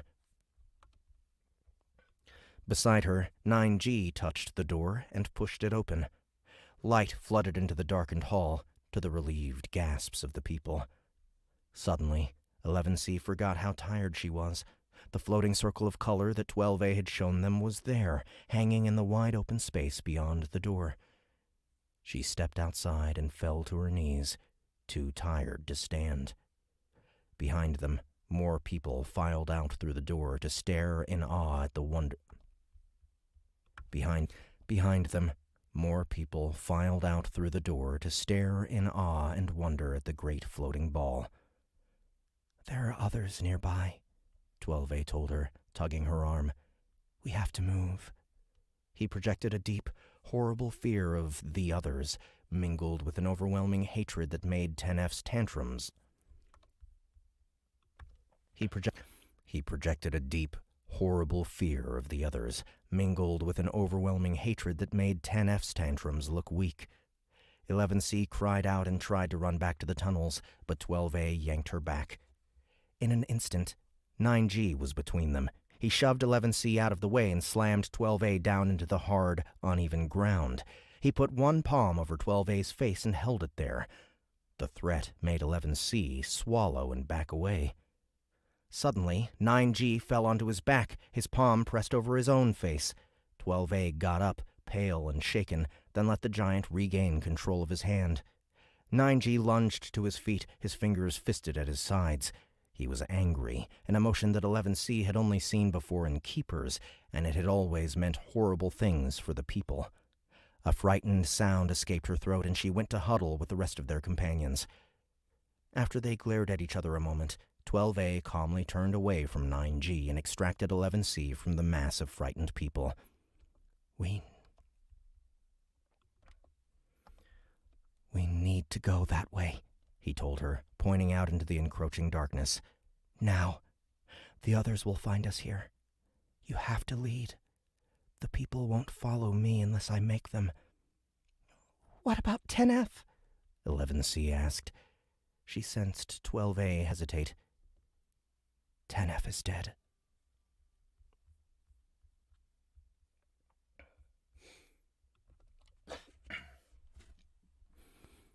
"11C glanced at the huddled people, more frightened now than she had ever been in her life. The landscape was utterly foreign. Jagged pieces of the floor pricked her tender feet, and 12A had killed one of the people.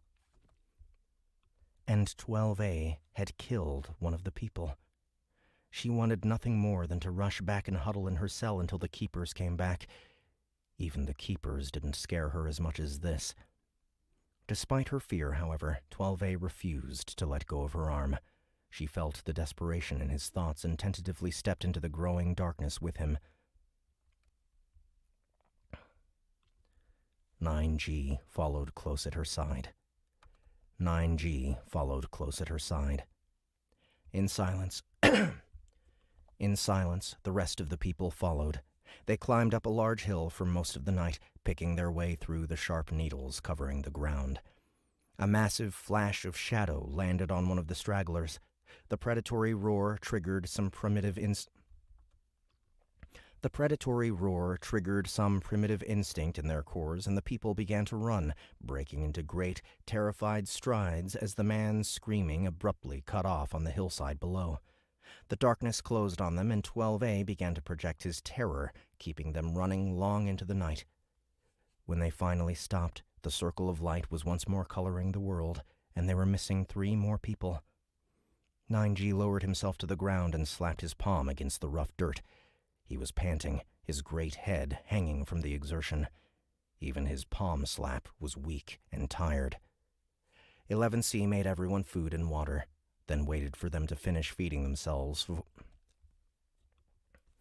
11C made everyone food and water, then waited for them to finish feeding themselves before taking her own share. 12A and some others were already dreaming by the time she sat down amongst them.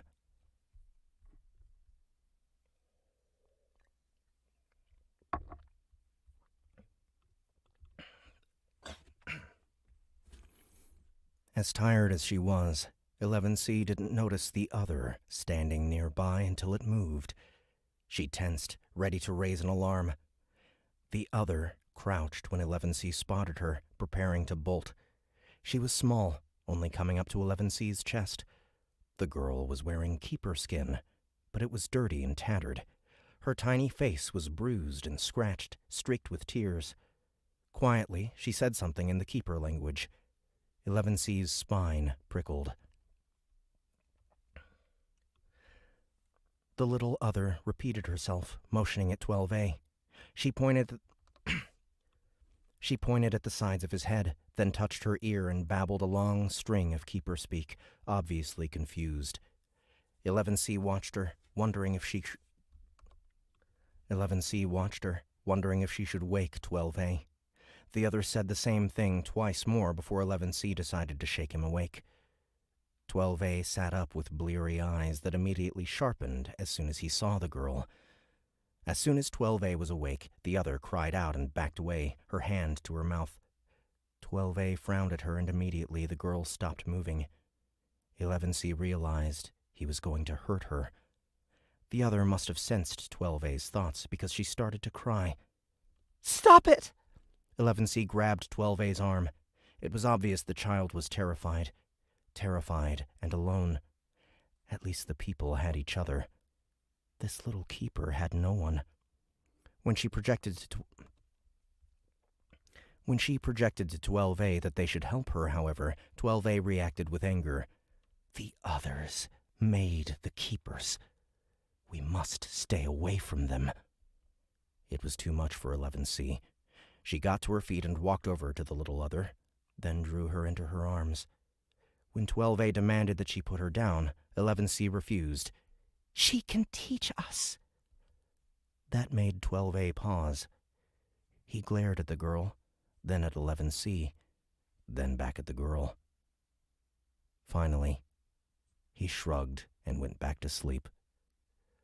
The girl, 11C discovered, was called Alice.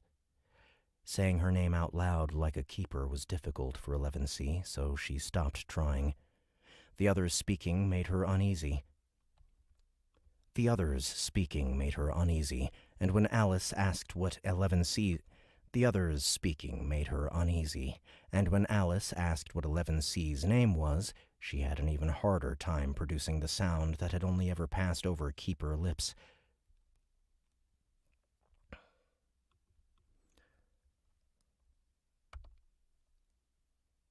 "11C?" the little girl asked with obvious shock. She said some more stuff, even drawing diagrams in the soft ground, but 11C didn't understand. Can you make there more surprise in 11C? Like she's just super confused that that's her name. Okay, so this isn't someone who has anything to do with the whole. No, it's just a just some random little girl. Random little girl. Okay.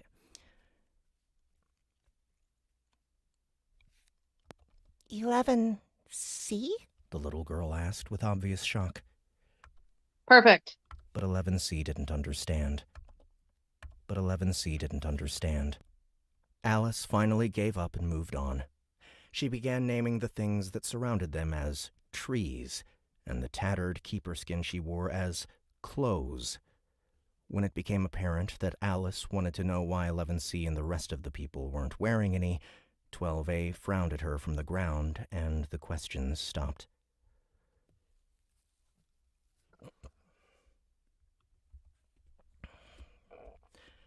Alice, however, was quick to find a new subject. She seemed absolutely delighted by 9G, calling him a giant. 9G snorted and woke at her examination, and in a second he was crab-crawling away from her, eyes wide. This seemed to delight Alice even more, and she grinned, walking toward him.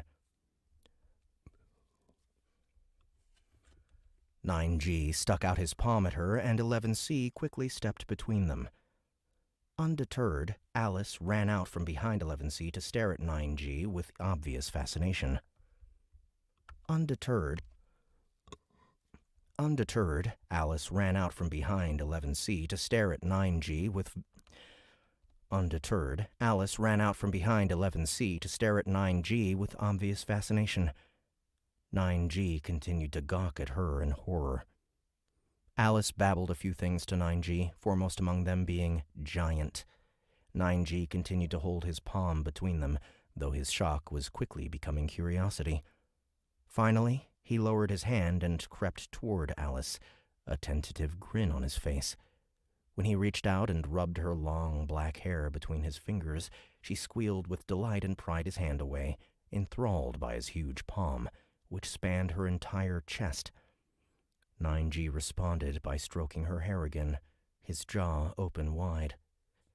11C reached up and felt her own stubbly head. The hair had grown since the keepers had disappeared, and she could almost grasp a tuft between her fingers. 11C drew an excited breath. Was it possible to grow it as long as Alice's? 11C couldn't help herself. She reached down and felt Alice's hair as well.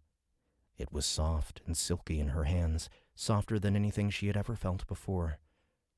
9G had already moved on to the strange keeper skin she wore, her clothes. 9G had already moved on to the strange keeper skin she wore, her clothes. He tugged at it, frowned, then pulled it open and peeked down the front. Alice squealed and pushed his hand away, giggling hysterically.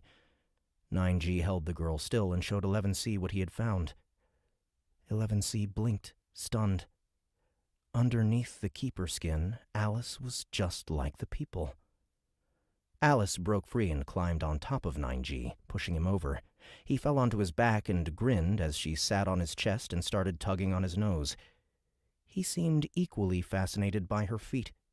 He started yanking on the strings he found there, and Alice laughed and pulled off her foot. He started yanking on the strings he found there, and Alice laughed and pulled off her foot. 11C stared in dismay until she saw the normal toes wiggling underneath another layer of other skin, which Alice promptly peeled off.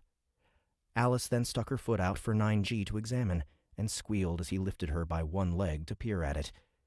Laughing, Alice kicked and pounded on his chest until he released her, then threw her arms around his neck and stayed there. They fell asleep like that, both of them snoring loudly. When the people woke, their reactions were similar to that of 9G and 12A. Every one of them jerked away, but eventually Alice's hair and skin drew them back for a closer inspection. 9G guarded Alice jealously, knocking away curious hands when he did. 9G guarded Alice jealously, knocking away curious hands when he had decided they had felt enough.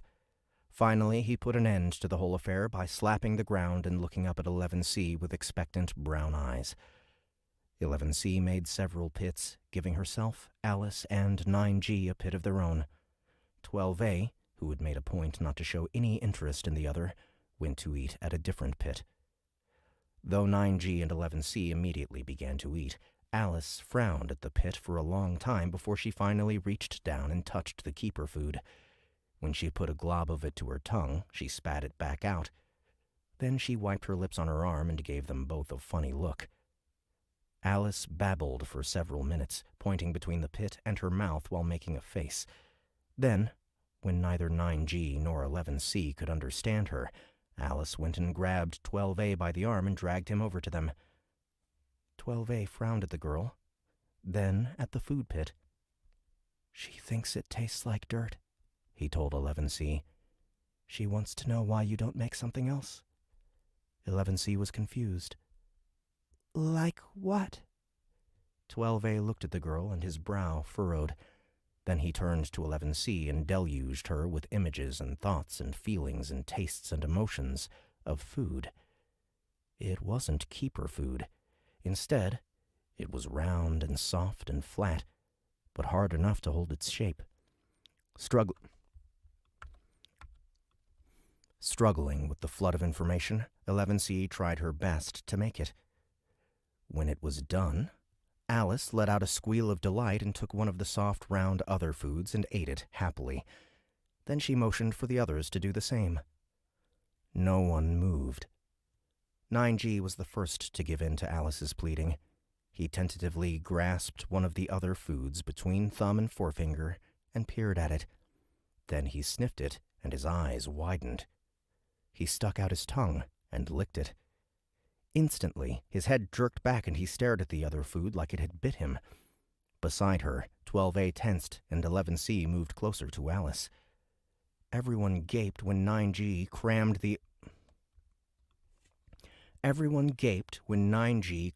the round other food into his mouth and reached into the pit for another handful. "Cookies," Alice repeated between bites. 9G thrust a fist of other foods between bites. 9G thrust a fist of other foods against 11C's chest emphatically. Since he looked like he was ready to force-feed her if she didn't try one, 11C tentatively broke off. Since he looked like he was ready to force-feed her if she didn't try one, 11C tentatively broke off a small piece and carefully touched it against... Fuck. Need more water. What's up, Josh? My, camera's not working.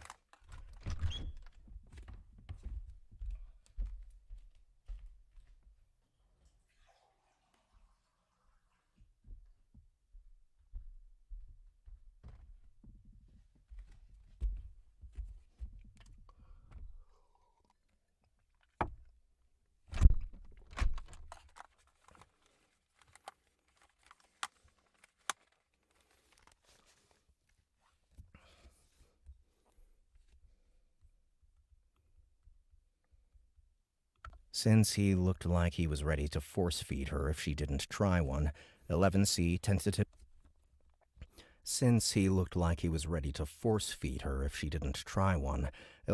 tentatively broke off a small piece and carefully touched it against her tongue. Since he looked like he was ready to force-feed her if she didn't try one, 11C tentatively broke off a small piece and carefully touched it against her tongue. Sweet, tantalizing flavors shot through her mouth like an electric shock. Her look of ecstasy mingled with the enthusiastic thoughts that were emanating from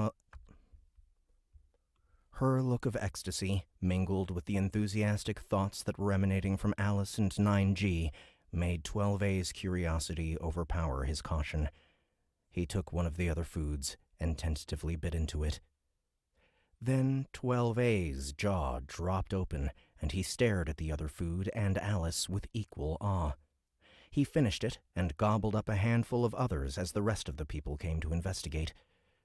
As soon as they tried Alice's creations themselves, not even the threat of being turned into keeper food would keep them away from the pit. 11C was shoved aside by a wave of hungry people and would have retaliated had 12A not taken her arm and pulled her away. Without warning, he flooded her mind with another wave of images and thoughts that he had plucked from Alice's brain. 11C knelt and created another pit. This time, however, the savory smells were too overwhelming to resist. She and 12A fell to their knees and began putting pieces of the other food in their mouths.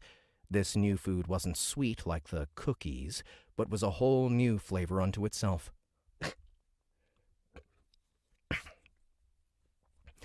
Alice called it turkey. By then, the people had been drawn by the wonderful smells emanating from the second pit, and they were pushed aside once again in the rush to get at the turkey. Alice, however, hadn't run out of foods. She gave 12A another recipe, who then passed it on to 11C. It was similar to the turkey, but both 12A and 9G were more impressed with it, and both fought the other people off when they came to explore this new pit. Alice called it steak. Before 11C even had the chance to taste the steak, 12A bombarded her with another set of images, this one of a clear purple liquid. 11C made a pit of it and took a tentative sip. She spat it out again when it stung her tongue, but Alice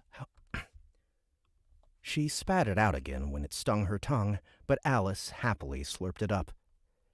Grape soda. Grape soda, Alice explained with a purple-stained grin on her face. After that, 12A wanted her to make something else, but 11C closed her eyes and shook her head. Making the food had weakened her. She stumbled, and 9G dropped his fistfuls of steak to catch her and lower her to the ground. Then 11C's eyes rolled back into her head, and she fell into oblivion.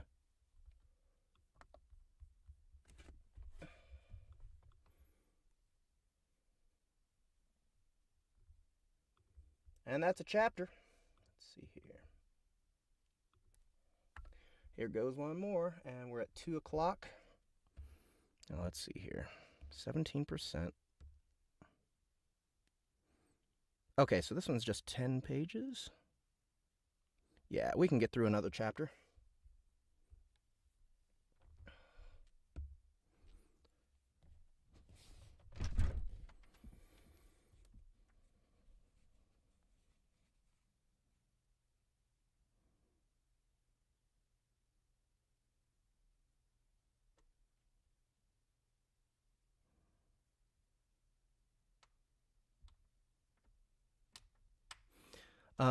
So the Mechval's courier ship, the AI has a tacky voice?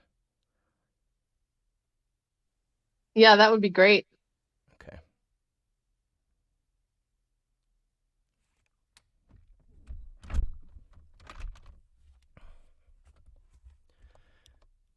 Chapter 8. Crash Landing.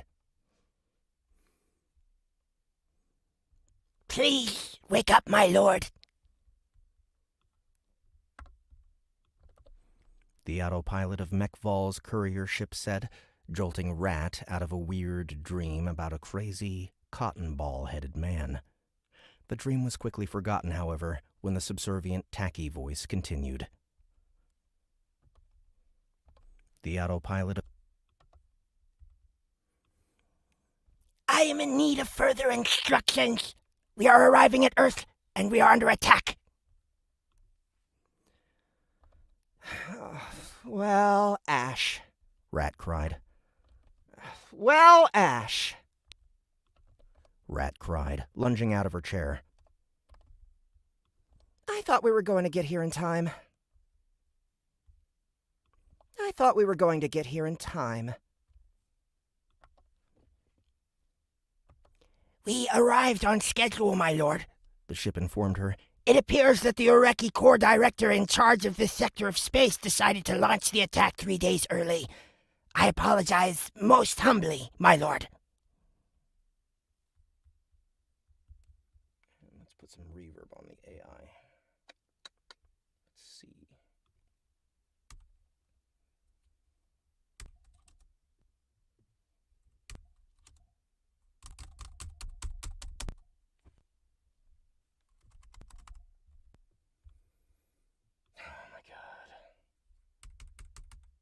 There we go, finally, shit.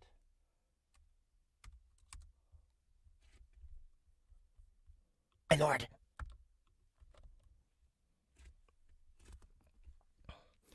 Tacky always used my lord when referring to her, even AI Tacky, because female Dasha never left their dens, and despite her multiple attempts to correct the ship, the computer ranked her of high importance confidential in its database list, which left rat male by default. Which left rat male by default. One of the many quirks of working with the Dasha that Rat had grown used to. Hostile ships are targeting our location in numbers too great for me to safely avoid. The tacky voice told her. Would you like me to divert back to Courier, my lord? The tacky voice told her. Would you like me to divert back to Courier, my lord? Rat hesitated, her heart beginning to pound. The idea that she had just spent an entire rotation in transit on Mekval's fastest courier ship, only to miss the attack by 3 days, left her feeling sick. Can you get around them? All I need is for you to get low enough to drop me on the surface on the planet. Can you get around them? All I need is for you to get low enough to drop me on the surface of the planet. I can scavenge whatever I need from there. Unfortunately, my lord, such an attempt only has a partial success rate of 13%. Your safest option is to return home. Rat knew that, but she also knew that she couldn't return to Mekval without at least attempting her mission. To go back home now would be unacceptable.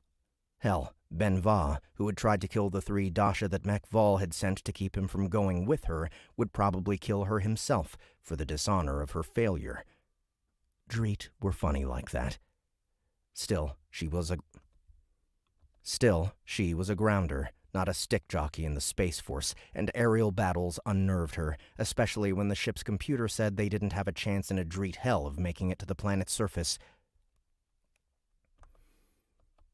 I need further instructions, my lord, the ship reminded her gently. We are half a tick from losing our lead and being blown apart. Half a tick? The little hairs raised along Rat's spine. Okay, can you do evasive maneuvers for a while to give me a chance to think? Still. I have been doing evasive maneuvers for the last 6 ticks, my lord. My auto-targeting defense system is running out of diversionary My auto-targeting defense system is running out of diversionary bodies. I am unfortunately a courier ship and not combat capable, my lord. I am not equipped to handle sustained aggression. Soot. She bit her lip, realizing that it was now or never. She couldn't go back to Kolianot, even if she could slip past the Watcher, who was going to have a kill-on-sight alert out. Even if she could slip past the Watcher, who was going to have a kill-on-sight alert out for her species, she couldn't face Mekval on. She couldn't face Mekval or her team. Unfortunately for Rat, when she was stuck in a hole, bored, waiting for a pickup, she often wondered which would be the worst way to die. She couldn't face And, despite daily dealings with psychotic white, volatile Dreet, and bloodthirsty Dasha day in and day out, every time she picked dying in a crash to be her. And despite daily dealings with psychotic white, volatile Dreet, and bloodthirsty Dasha day in and day out, every time she picked dying in a crash to be her least preferred method of worldly departure. Damn it.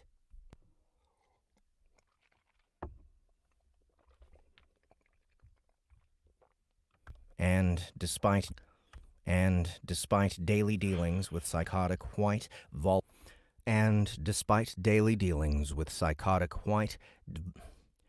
And despite daily dealings with psychotic white, volatile Dreet and bloodthirsty Dasha day in and day out, every time she picked dying in a crash to be her least preferred method of worldly departure.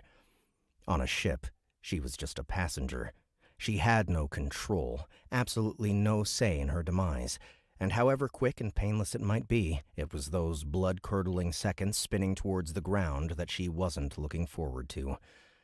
Thus, it took all of Rat's willpower to say, Get us on the ground. I'll take care of the rest. I'll be right back.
Just noticed that the water up here tastes kind of funny, so I'm recycling it.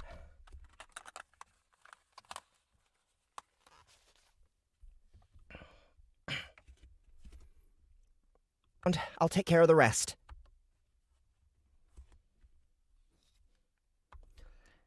These are congressional blockade bots, my lord.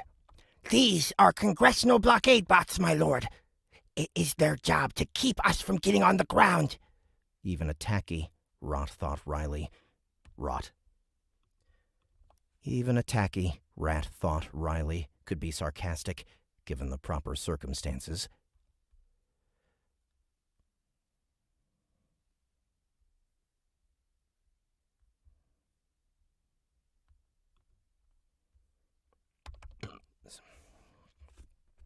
Just do it. I'll take my chances.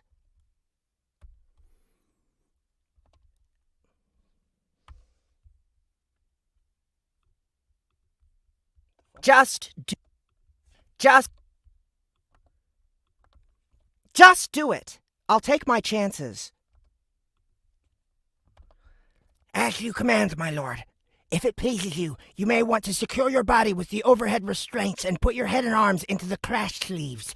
Otherwise, the impact might rip them off.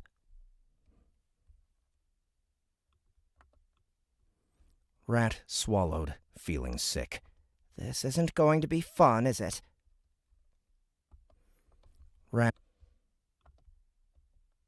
Not for you, my lord, the ship tacky replied, almost like it was looking forward to it. Then, before Rat had a chance to think about that, the courier ship began a downward spin towards the atmosphere, using the tiny planet's gravity to veer away from their pursuers. Seeing the world begin to twist around her on the view screen, Rat quickly closed her eyes and did as she was instructed. Burning Ferg, she thought, her stomach crawling into her throat. You are such a burning Ferg, Rat. An impact made the ship rumble, and Rat reflexively cried, What was that? What was that? That was a Space Force explosive round hitting the hull, my lord, the ship explained to her patiently. It has ripped off the side aero gear, and we no longer have any way of controlling spin. I can still get us to ground. I can still get us to ground at a reasonable descent, but we will likely be spinning with enough force to rip the ship apart.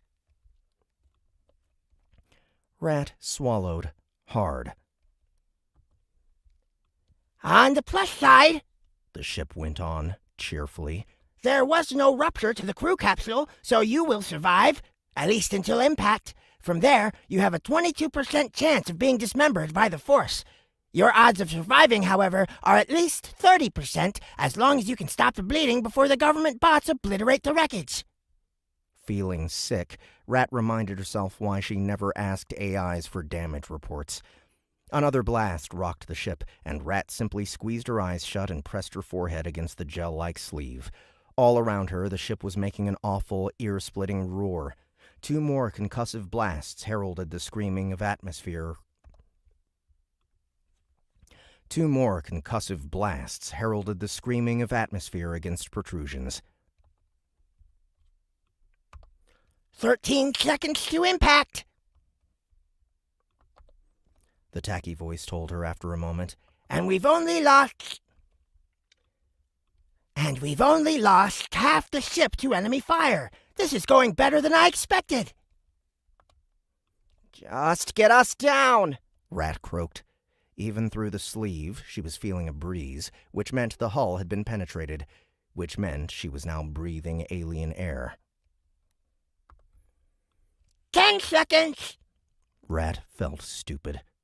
Stupid for not putting on her biosuit the day before when the thought had crossed. Stupid for not putting on her biosuit the day before Stupid for not putting on her biosuit the day before when the thought had crossed her mind. She was going into a war zone, and she knew it, but she wanted to sleep on the nice, comfy couch for another day, feeling the air against her skin before being forced to don her stuffy, clingy, non-breathing suit. After all, Congress had said it wasn't going to hit Earth for another 3 days.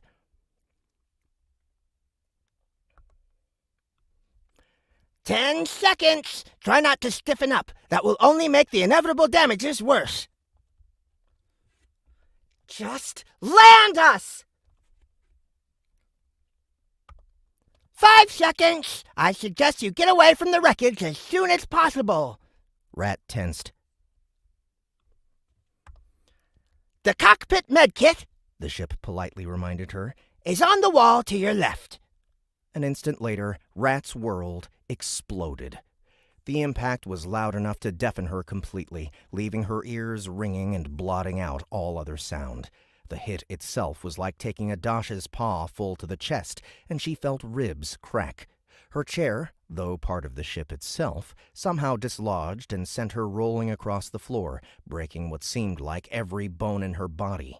Rat shrieked as her left arm and one of her legs tangled under the chair and, as the ship had warned, tried to get themselves torn off. As the debilitating wave of agony started pounding its way from her wounds and into her skull, Rat realized there were more explosions nearby. Ship weapons fire hitting other pieces of debris. She could recognize that sound anywhere, as she had more than once been on the receiving end. Panicking, now, she extracted her broken body from the harness and, on one knee and one arm, started dragging herself to the medkit in the wall. At least her spine was intact. Thank the mothers for that. Her broken leg was bleeding badly, and it took Rat a moment to realize she'd lost a finger on her left hand. More concussions were going off outside as her pursuers obliterated the remnants of her ship, this time rocking the twisted metal around her. Realizing she didn't have time to go looking for her missing digit, Rat dove for the medkit. She didn't have time to use it or to gather her supplies. Max!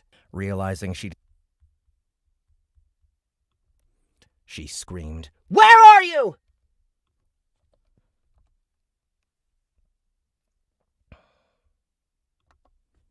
What does Mac sound like?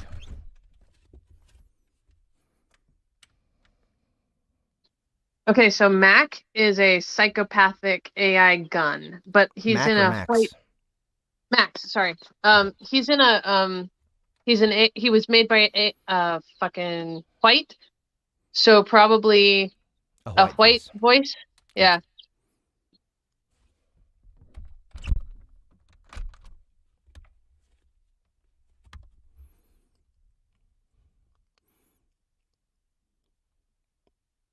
"I'm over here, mistress, to your left." With the ship upside down, it took Rat a moment to orient herself and find her gun still safe in his wall sheath. She retrieved him with shaking, bloody fingers and, with her medkit in her mouth, rifle sliding against the floor in her right hand, she started crawling towards the gaping hole in the side of the ship. "You've sustained severe damages, mistress. Immediate medical attention advised." But Rat was concentrating on surviving the next few seconds. The bots were coming, she knew, and she had to get off the ship before they blew it away. "Please let me get off the ship," Rat prayed, though she knew it was utterly hopeless. Her end was coming just as soon as the bots found this last piece of wreckage. Still, her panicked mind chanted her prayer to the Dasha gods anyway. "Mother's golden scales, please just let me get off this ship!" At that point, with death swinging down on her in the silvered gown of... At that point, with death swinging down on her in the silvered gown of a cold, unemotional bot, she wanted, very much, to live. She crawled through the exit, dragging her broken leg through the heated alien dirt, then out into the forest beyond. She'd made it no more than 2 rods from the ship before an explosion tumbled her another 7...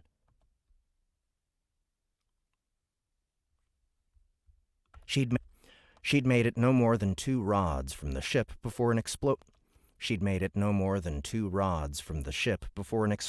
tumbled her another 7, shrapnel, rocks, and trees gouging their marks in her skin. Rat groaned as she came to an abrupt rest against a tree, struggling with the tug of unconsciousness. She had fallen facing the ship, and she could see her plasma rifle lying halfway between her and the twisted silvery wreckage. In a moment of horror, she realized she had dropped her medkit. "Sut," she thought, fighting to stay conscious. Arms broken, legs broken, it was everything she could do just to lift her head a fraction of a ninth and look around her. The medkit, being lighter,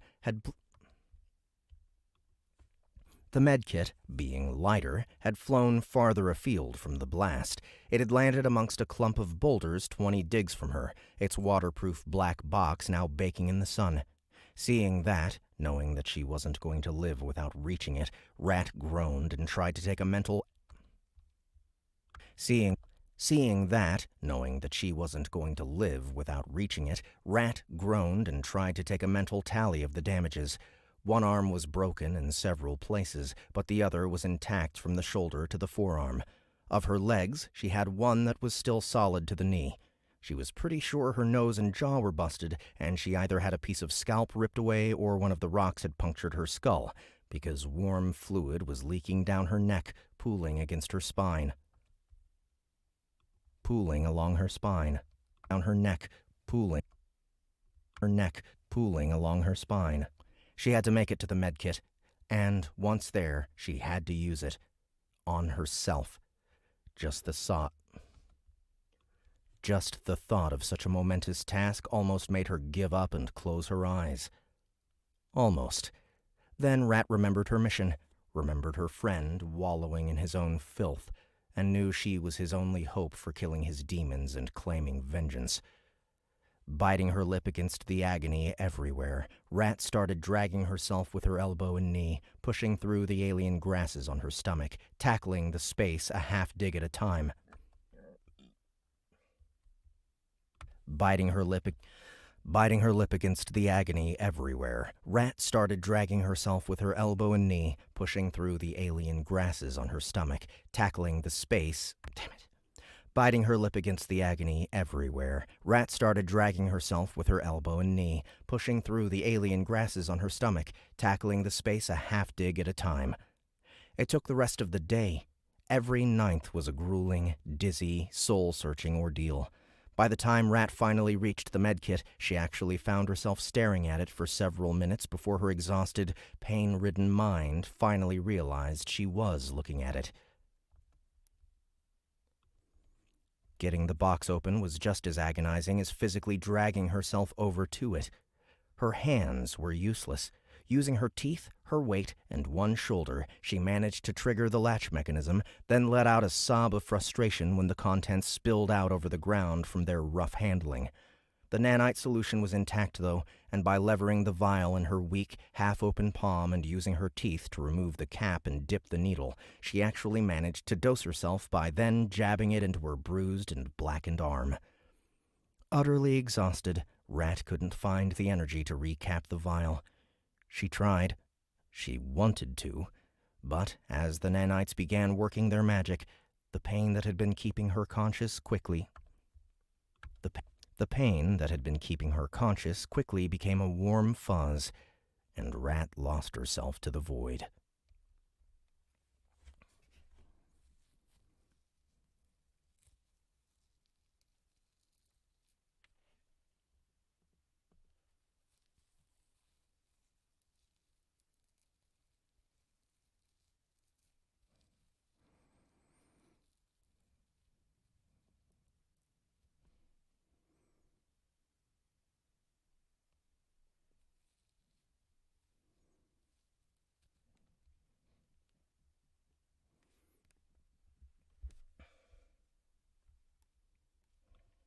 Are these people that are stealing the gun going to be important? I'm sorry. Can you ask that question again? I was busy with something. Yeah. Are these people that are stealing the gun going to be important? Oh, no, not long term. No. They're kind of throwaway, I believe. Okay. And where did they land? Geographically. Oh, I think it's Washington. Okay. Think she's dead? Yeah, looks like it, a young male voice said.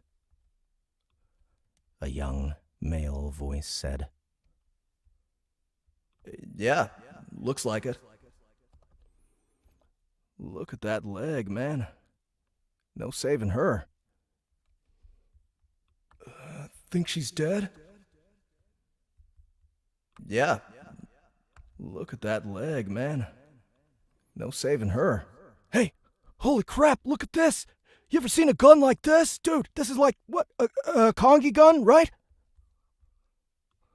Save that. We're gonna need it.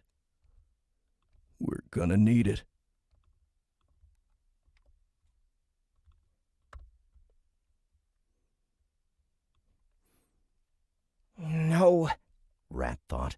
they're taking Max. Rat groaned and sat up in a panic, only to realize she was still holding the nanite vial in her hand and ended up spilling 2/3 of it over the ground.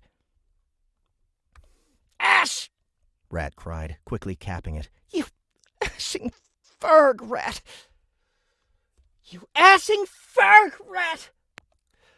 You ashing ferg rat! Ash! Ash! Rat cried, quick. She screamed at herself, watching several hundred doses of life-saving bots vanish into the ground. Bots that this planet wouldn't see for another sacred turn.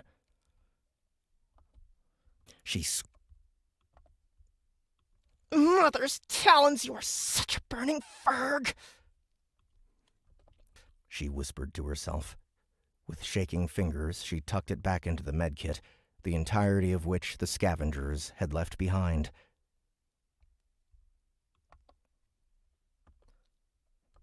The gun! She remembered, horrified. Rat pushed herself up to her knees, only to find that one arm and one leg had healed improperly due to her lack of proper bone setting before dosing herself. Of her 2 arms, one of them barely even worked, having been bent underneath her when the healing began. The leg was much worse, the bone still protruding from her skin.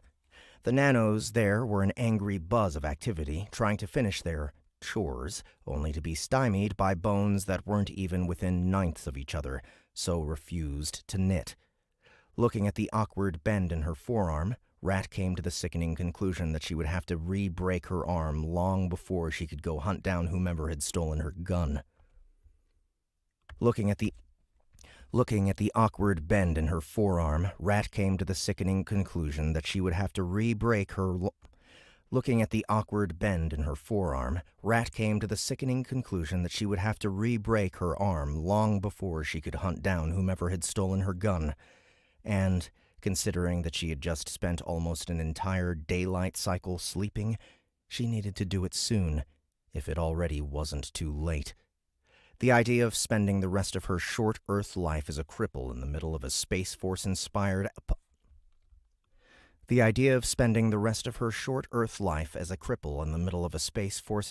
apocalypse left Rat with a queasy feeling in her stomach.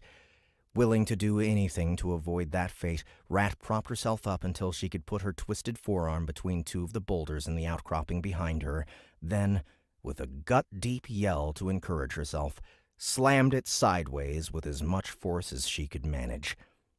The recently knitted bone snapped free again, and this time Rat screamed and bent over with the pain, the shrieking agony in her arm leaving her gasping, just trying to stay conscious. She panted for several moments, unable to see through the tears. Slowly she pulled herself upright, then, with trembling fingers, uncapped the nanite tube, dipped the needle into the silvery solution in the bottom, then jammed it into her arm near the wound, and dosed herself again. Then, before the nanites had a chance to run their course, she propped the foot of her unhealed leg into a crack between a boulder and a tree. Then, before the nanites had a chance to run their course, she propped the foot of her unhealed leg into a crack between a boulder and a tree. Then, as adrenaline surges spiked lines of acid through her veins, pulled her leg straight. She held it in place for as long as she could before she flopped back onto her back and stared up at the orangish sky. Orangish, she realized, from smoke. The whole world, it seemed, was on fire. And the first thing I did upon getting here was crash my ship, lose Max, and dump my nanos on the ground, she thought, disgusted with herself.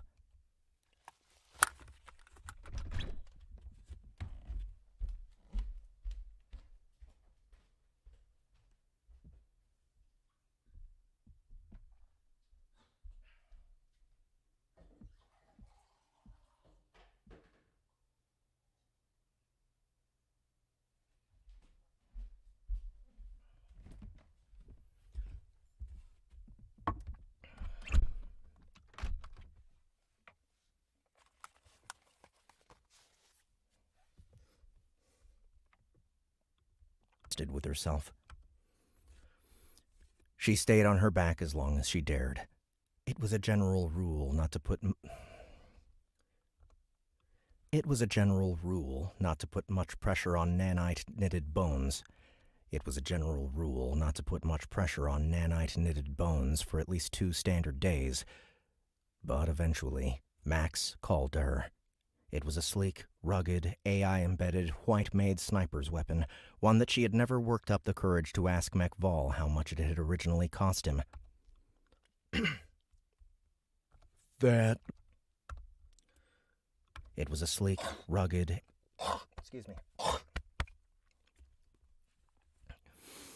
It was a sleek, rugged, AI-embedded, white-made sniper's weapon, one that she had never worked up the courage to ask McVall how much it had originally cost him. All she knew was that a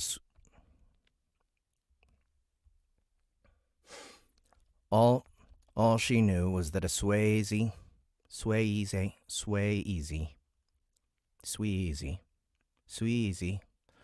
Road Max. How do you spell it? Oh, wait, how do you spell it? SUI''EZI. Sweezy. I don't know. Yeah, that sounds good. All she knew was that a Sweezy Road Max was worth more than most people's lives. Oh, it's Rotamax. Rotamax. All she knew was that a Sweezy Rotamax was worth more than most people's lives, to those who could use it. She was definitely not going to lose it to a bunch of thieving human fergs.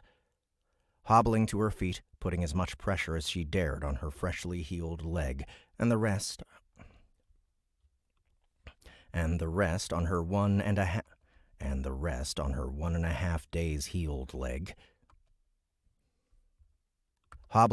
Hobbling to her feet, putting as much pressure as she dared on her freshly healed leg, and the rest on her 1.5 days healed leg, Rat started looking for signs of their passing. It wasn't hard to find. The Fergs were like habit in mating season, thundering around without any regard whatsoever to the placement of their feet. Deciding that she was dealing with amateurs, and therefore that she could take a few more minutes to root through the rubble, Rat went looking for her biosuit. Her suit, along with 4/5 of the ship, was a charred, crispy plate of fused nanites.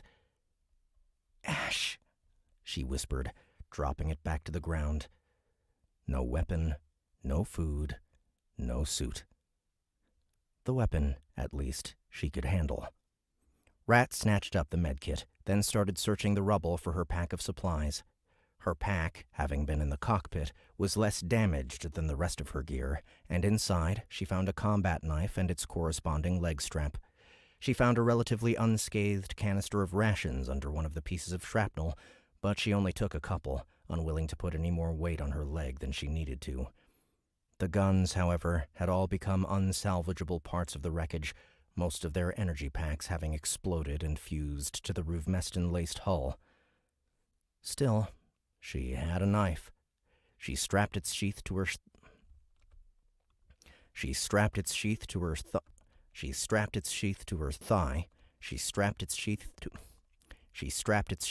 thigh and immediately felt better about her lot in life. Going unarmed on an alien planet was unacceptable. So was going without Max. She'd been with him too long, sadistic bastard that he was, to give him up now. Leg throbbing with every step, Rat hefted her pack over her back and started after the Fergs who had run away with her favorite gun. All right, that is all for today. Thank you guys for hanging out. Hopefully I can get this stupid camera shit sorted tomorrow. Tomorrow is the Awesome, last cold exciting. read. Yes. We got some momentum built up. I think we'll be able to get through 2 or 3 chapters tomorrow. And then after tomorrow, tomorrow's the last cold read, but we'll be in the Discord server from then on every day narrating this one. So, thanks guys one more time for coming and hanging out. Hope you had a good time. And please check the description below for any information that you need about this series, including all the links that will take you to the already published books 1 and 2 and book 1.5 and a bunch of short stories, all on the Sound Booth Theater platform. And I will hopefully see you guys tomorrow. Bye-bye.